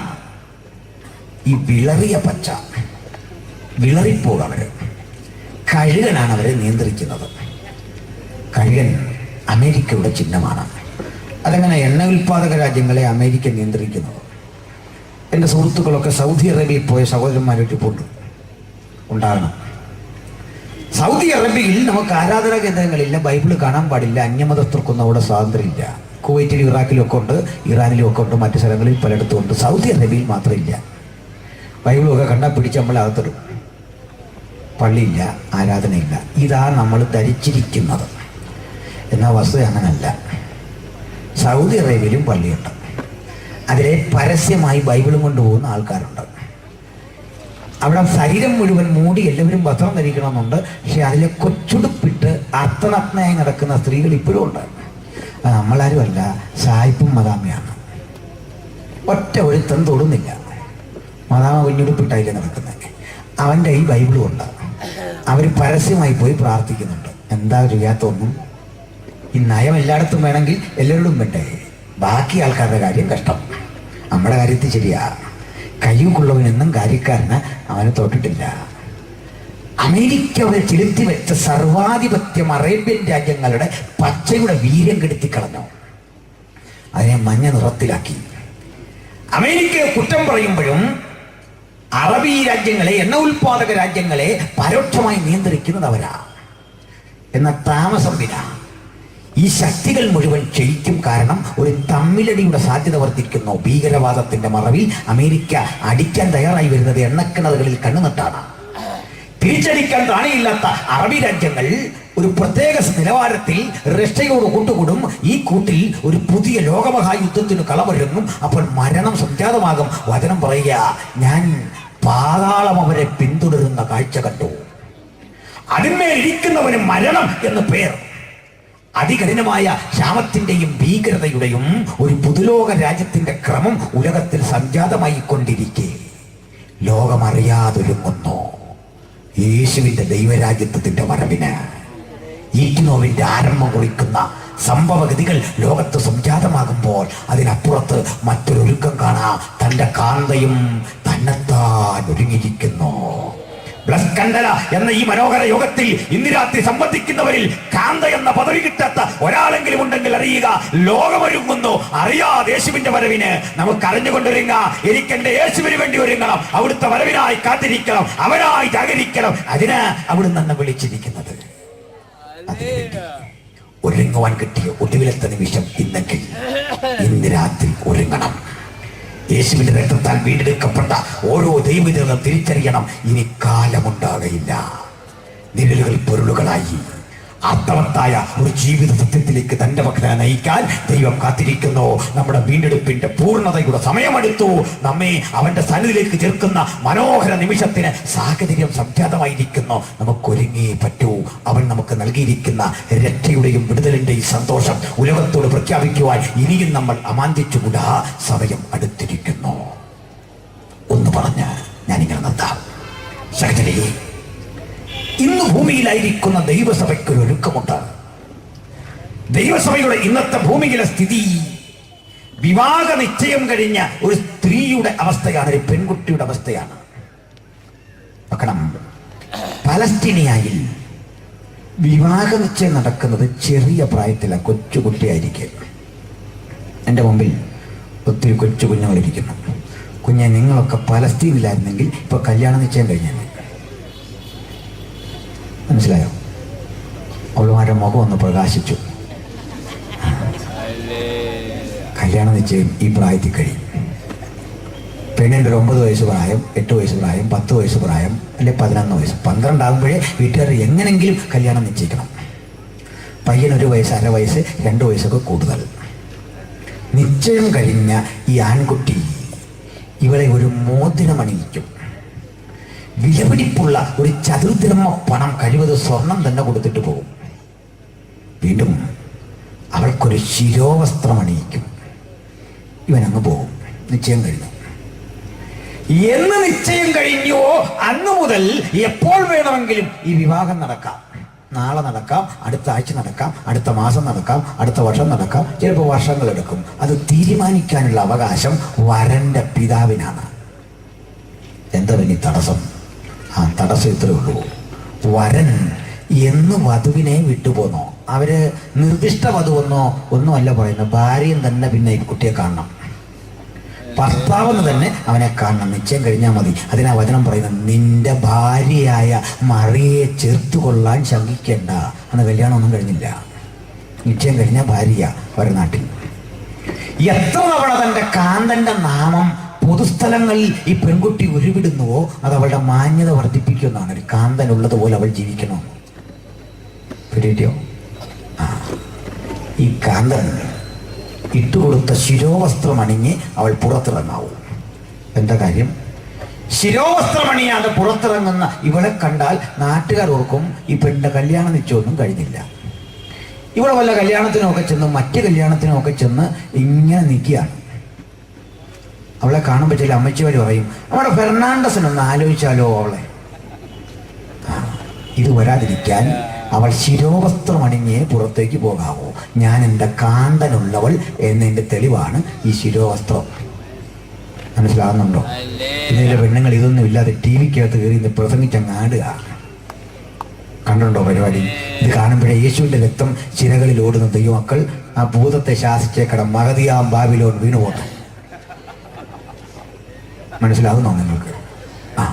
ശിരോവസ്ത്രം അണിയാതെ ഒറ്റയാളെ ഇന്നത്തെ കാണാൻ പാടില്ല സഹോദരിമാരെ. അങ്ങനെയാണ്, അത് വചനം തന്നിരിക്കുന്ന ക്രമമാണ്. വേഗം പോയി. എന്താ ഈ കല്യാണത്തിന് താമസം? എന്നാകുന്നുവോ ഈ വരൻ കണ്ടുറപ്പിച്ചു പോയത്, അന്ന് മുതൽ അവൻ സ്വന്തം ചിലവിൽ സ്വന്തം റിസ്കിൽ ഒരു വീട് പണിയണം കാന്തയോടൊത്ത് പാർക്കാൻ. വീട് പണിയാൻ ശേഷിയില്ലാത്തവൻ വീടോട് ചേർത്തൊരു മുറി ഉണ്ടാക്കണം. നല്ല മുറിയായിരിക്കണം, അത്രേ ഉള്ളൂ. ഇതിന് രണ്ടിനും കഴിയാത്തവൻ എന്ത് ചെയ്യണമെന്ന് യഹൂദാ തൽമൂദിലും പാരമ്പര്യത്തിലും ഒന്നുമില്ല. പക്ഷെ എനിക്കറിയാം. ഞാൻ ലാടി കൊടുത്ത് കല്യാണം എന്നൊരു വാക്ക് ഉച്ചരിക്കുമ്പോഴേ പോടാന്ന് പറയണം. മനസ്സിലാകുന്നു? അതാണ് അവിടുത്തെ രീതി. അപ്പോൾ ഈ കൊച്ചനെങ്ങനെ വീടുണ്ടാക്കും? അവനിവിടുന്ന കാശ് 12 വയസ്സുകൊണ്ട് വീടുണ്ടാക്കാൻ പോകും.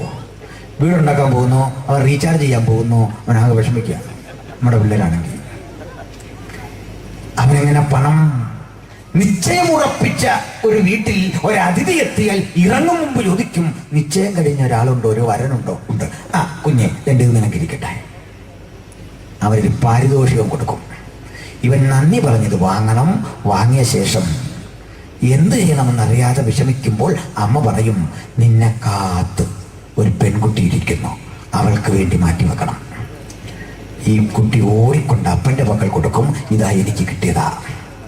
എത്ര അവന് കിട്ടിയോ അതിനനുസരിച്ച് അപ്പനും കയ്യിൽ നിന്നിടണം. ഇങ്ങനെ ഈ വീട് പണി പുരോഗമിക്കണ്ടേ. എൻ്റെ കർത്താവ് പറഞ്ഞു, ഞാൻ നിങ്ങൾക്ക് ഭവനമൊരുക്കാൻ പോകുന്നു. എൻ്റെ പിതാവിൻ്റെ ഭവനത്തിൽ അനേകം വാസസ്ഥലങ്ങളുണ്ട്. എങ്കിലും നമുക്കൊന്ന് പാർക്കാൻ ഞാൻ ഒരു ഭവനം നിങ്ങൾക്ക് ഒരുക്കാൻ പോകുന്നു. അത് തീർന്നു കഴിഞ്ഞാലുടൻ നിങ്ങളെ ചേർത്തുകൊള്ളും. ക്രിസ്തു എന്ന ഏകപുരുഷന് നിർമ്മല കന്യകയായി അവിടുന്ന് നമ്മളെ വിവാഹ നിശ്ചയം ചെയ്തിരിക്കുന്നു. അവൻ പോയി വീട് പണി നടക്കട്ടെ. മനസ്സിലായി? ഒരു യഹൂദൻ എന്നായി സമ്പാദിക്കാനും വീട് പണി പഠിക്കാനും ഒക്കെ ശീലിക്കുന്നത്. നമ്മളായി കല്യാണത്തിൻ്റെ തലയാഴ്ച വിളിച്ചിട്ട് കൗൺസിലിംഗ് ആണ്. ഈ കൊച്ചു പിള്ളേരെ കേൾക്കൽ ആവശ്യമില്ലാത്തെല്ലാം പറയാം കൗൺസിലിംഗ് ആണ്.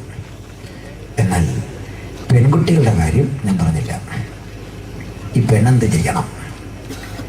അവരുടെ നാട്ടിൽ രാത്രിക്കാണ് വിവാഹ ചടങ്ങ്. എല്ലാ പ്രഭാതത്തിലും ഈ കാന്തയെ അപ്പനമ്മമാർ വിളിച്ചുണർത്തി പ്രാർത്ഥന കഴിഞ്ഞനന്തരം വിശേഷപ്പെട്ടൊരു നിലയങ്കി എടുത്ത് കാട്ടിപ്പറയും, കുഞ്ഞേ, ഇന്നായിരിക്കും നിന്റെ കാന്തൻ വരുന്നത്. ഇത് നിന്നെ അണിയിക്കുന്ന ദിവസം ഇന്നായിരിക്കും. ഒരുങ്ങി കാത്തിരിക്കണം. കുളിച്ച് റെഡിയായി തൈലം പൂശി കുളിക്കണം, മുടി ചീകി വൃത്തിയാക്കണം, നഖം വെട്ടി കാത്തിരിക്കണം, അണിഞ്ഞൊരുങ്ങി കാത്തിരിക്കണം, കാലും കൈയുമൊക്കെ ശുദ്ധയായിരിക്കണം. മനസ്സിലായോ? നമ്മുടെ ചില കാന്തന്മാർ കുളിക്കുന്ന തന്നെ ആ കല്യാണത്തിൻ്റെ തലയാഴ്ചയാണ്. സമയക്കുറവാണ്. കാല് തേച്ച് കഴുകി കുളിക്കും, അതുമില്ല. കുഴിനോകം പിടിച്ച് കാലും വെണ്ടി തിരിക്കുക. അന്നേരം ആ ഉണർവിയോഗം നടക്കുന്നത്.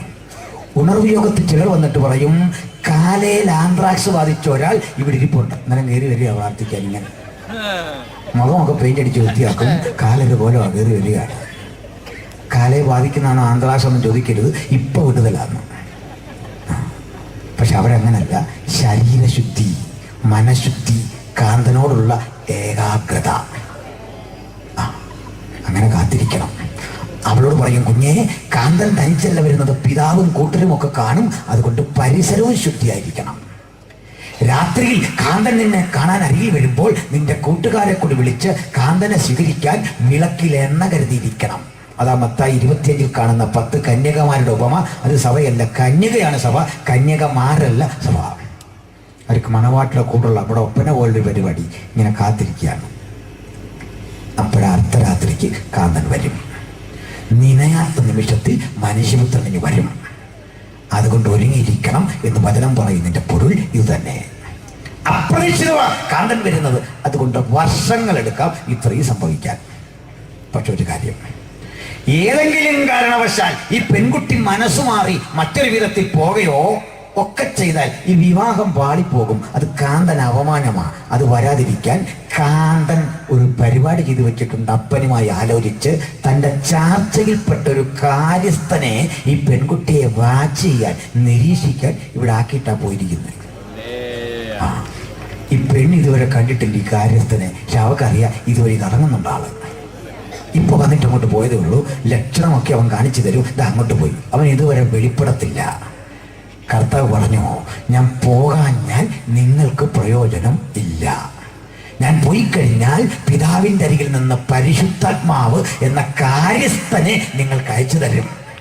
അപ്പോൾ യേശു ജീവിച്ചിരുന്ന കാലത്തെക്കാൾ ശ്രേഷ്ഠമാണ് കാര്യസ്ഥൻ പ്രവർത്തിക്കുന്ന ഈ കാലം. അതുകൊണ്ട് ഇന്നിവിടെ വന്നിരിക്കുന്ന നമ്മൾ ഭാഗ്യവാന്മാർ. പരിശുദ്ധാത്മാവിന്റെ പ്രവൃത്തിയുടെ കാലം, ആ കാര്യസ്ഥൻ പ്രവർത്തിക്കുന്ന കാലം.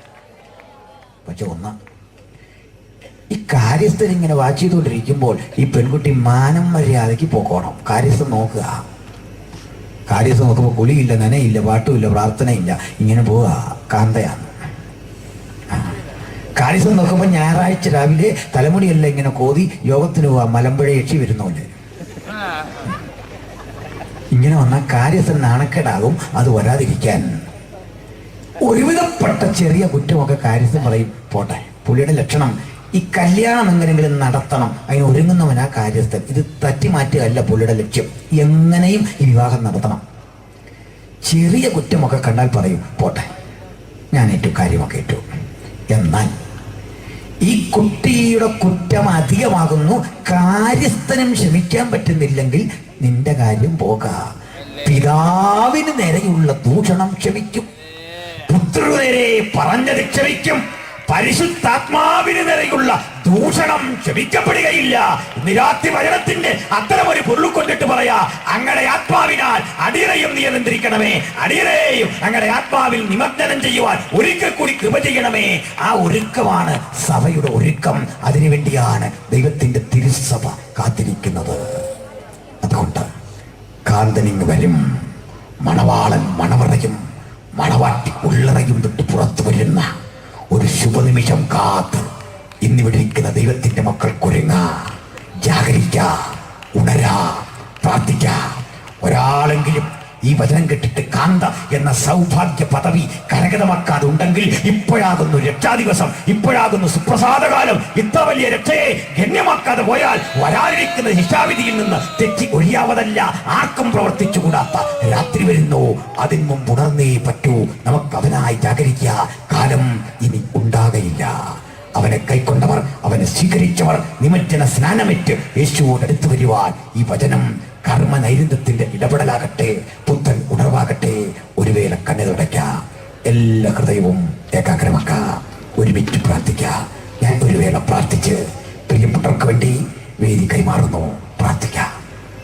ശാന്തമായ അന്തരീക്ഷത്തിൽ നിങ്ങൾ കേട്ട ഈ തിരുവെഴുത്ത് എന്തു ബോധ്യപ്പെടുത്തുന്നു? യേശു വരാറായി. ഈ കാന്തന് വേണ്ടി ഒരുങ്ങാൻ ഇനിയും നിങ്ങൾ താമസം വരുത്തിക്കൂടാ.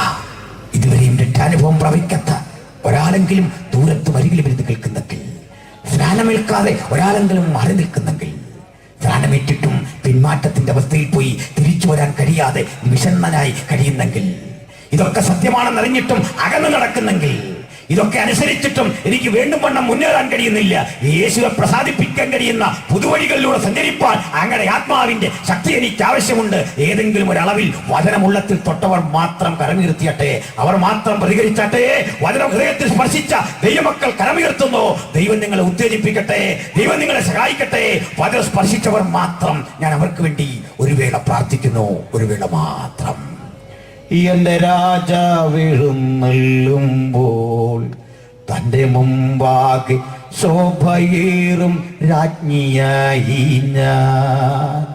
എന്റെ രാജാവെഴുന്നള്ളുമ്പോൾ തന്റെ മുമ്പാകെ ശോഭയേറും രാജ്ഞിയായി ഞാൻ. നാളിലെന്നെ ചേർത്തിടും താൻ പൊന്നുമാർവിൽ മുത്തിടും ഞാൻ. നാളിലെന്നെ ചേർത്തിടും താൻ പൊന്നുമാർവിൽ മുത്തിടും ഞാൻ. എനിക്ക് മഹാഭാഗ്യം ദൈവമേ നീയൊരുക്കിയോ. എനിക്ക് മഹാഭാഗ്യം ദൈവമേ നീ ഒരുക്കിയോ.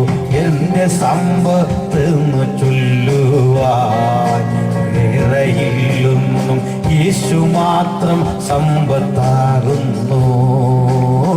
എന്റെ സമ്പത്ത് ചൊല്ലുവാൻ വേറെയില്ലൊന്നും യേശു മാത്രം സമ്പത്താകുന്നു. യേശു കർത്താവേ, അങ്ങ് ഞങ്ങളുടെ സമ്പത്താണ്, അങ്ങ് ഞങ്ങളുടെ ഐശ്വര്യമാണ്, അങ്ങ് ഞങ്ങളുടെ പദവിയാണ്. കാലവിളമ്പുമന്യേ സാധുക്കളായി ഞങ്ങളെയും ചേർക്കാൻ വാണവിരവിൽ പ്രത്യക്ഷനാകുന്ന നിന്നെ കണ്ട് ചാരിതാർത്ഥ്യമടയുവാൻ, മണവാളനെ തിരുമുഖത്തുനിന്ന് സ്ഫുരിക്കുന്ന സൂര്യകിരണങ്ങളേറ്റ് ഞങ്ങൾ ആനന്ദ തുന്തലരാകുവാൻ, ഉലകം ഇതുവരെ തരാത്ത സമാധാനത്തിന്റെ ആഴങ്ങൾ കണ്ടെത്തുവാൻ, വലിയ ജയം ഞങ്ങൾ പ്രാപിക്കുവാൻ ഈ വചനം കേട്ട ഏവരെയും സഹായിക്കണമേ. ജയാളിയായ നിന്നെ മോശ മരുഭൂമിയിൽ പിച്ചള സർപ്പത്തെ ഉയർത്തിയതുപോലെ ഞങ്ങൾ ഒരിക്കൽ കൂടി ഉയർത്തുന്നു. അങ്ങ് മാത്രം ശ്രേഷ്ഠൻ, അങ്ങ് മാത്രം രക്ഷകൻ, അങ്ങ് മാത്രം ഉലകത്തിന്റെ നാഥൻ. രക്ഷ അങ്ങയിൽ കൂടി മാത്രം. അങ്ങയുടെ പുത്രനായ യേശുവിന്റെ രക്തം സകല പാപവും പോക്കി ഞങ്ങളെ ശുദ്ധീകരിക്കുന്നു. അങ്ങയുടെ പുത്രന്റെ രക്തത്തിൽ ഞങ്ങൾക്ക് അതിക്രമങ്ങളുടെ മോചനം എന്ന വീണ്ടെടുപ്പുണ്ട്. അത് കരഗതമാക്കാൻ ഞങ്ങളെ സഹായിക്കണം, ഞങ്ങളെ ഉത്തേജിപ്പിക്കണം. പ്രാർത്ഥന ഘട്ടത്തിന് നന്ദി. യേശു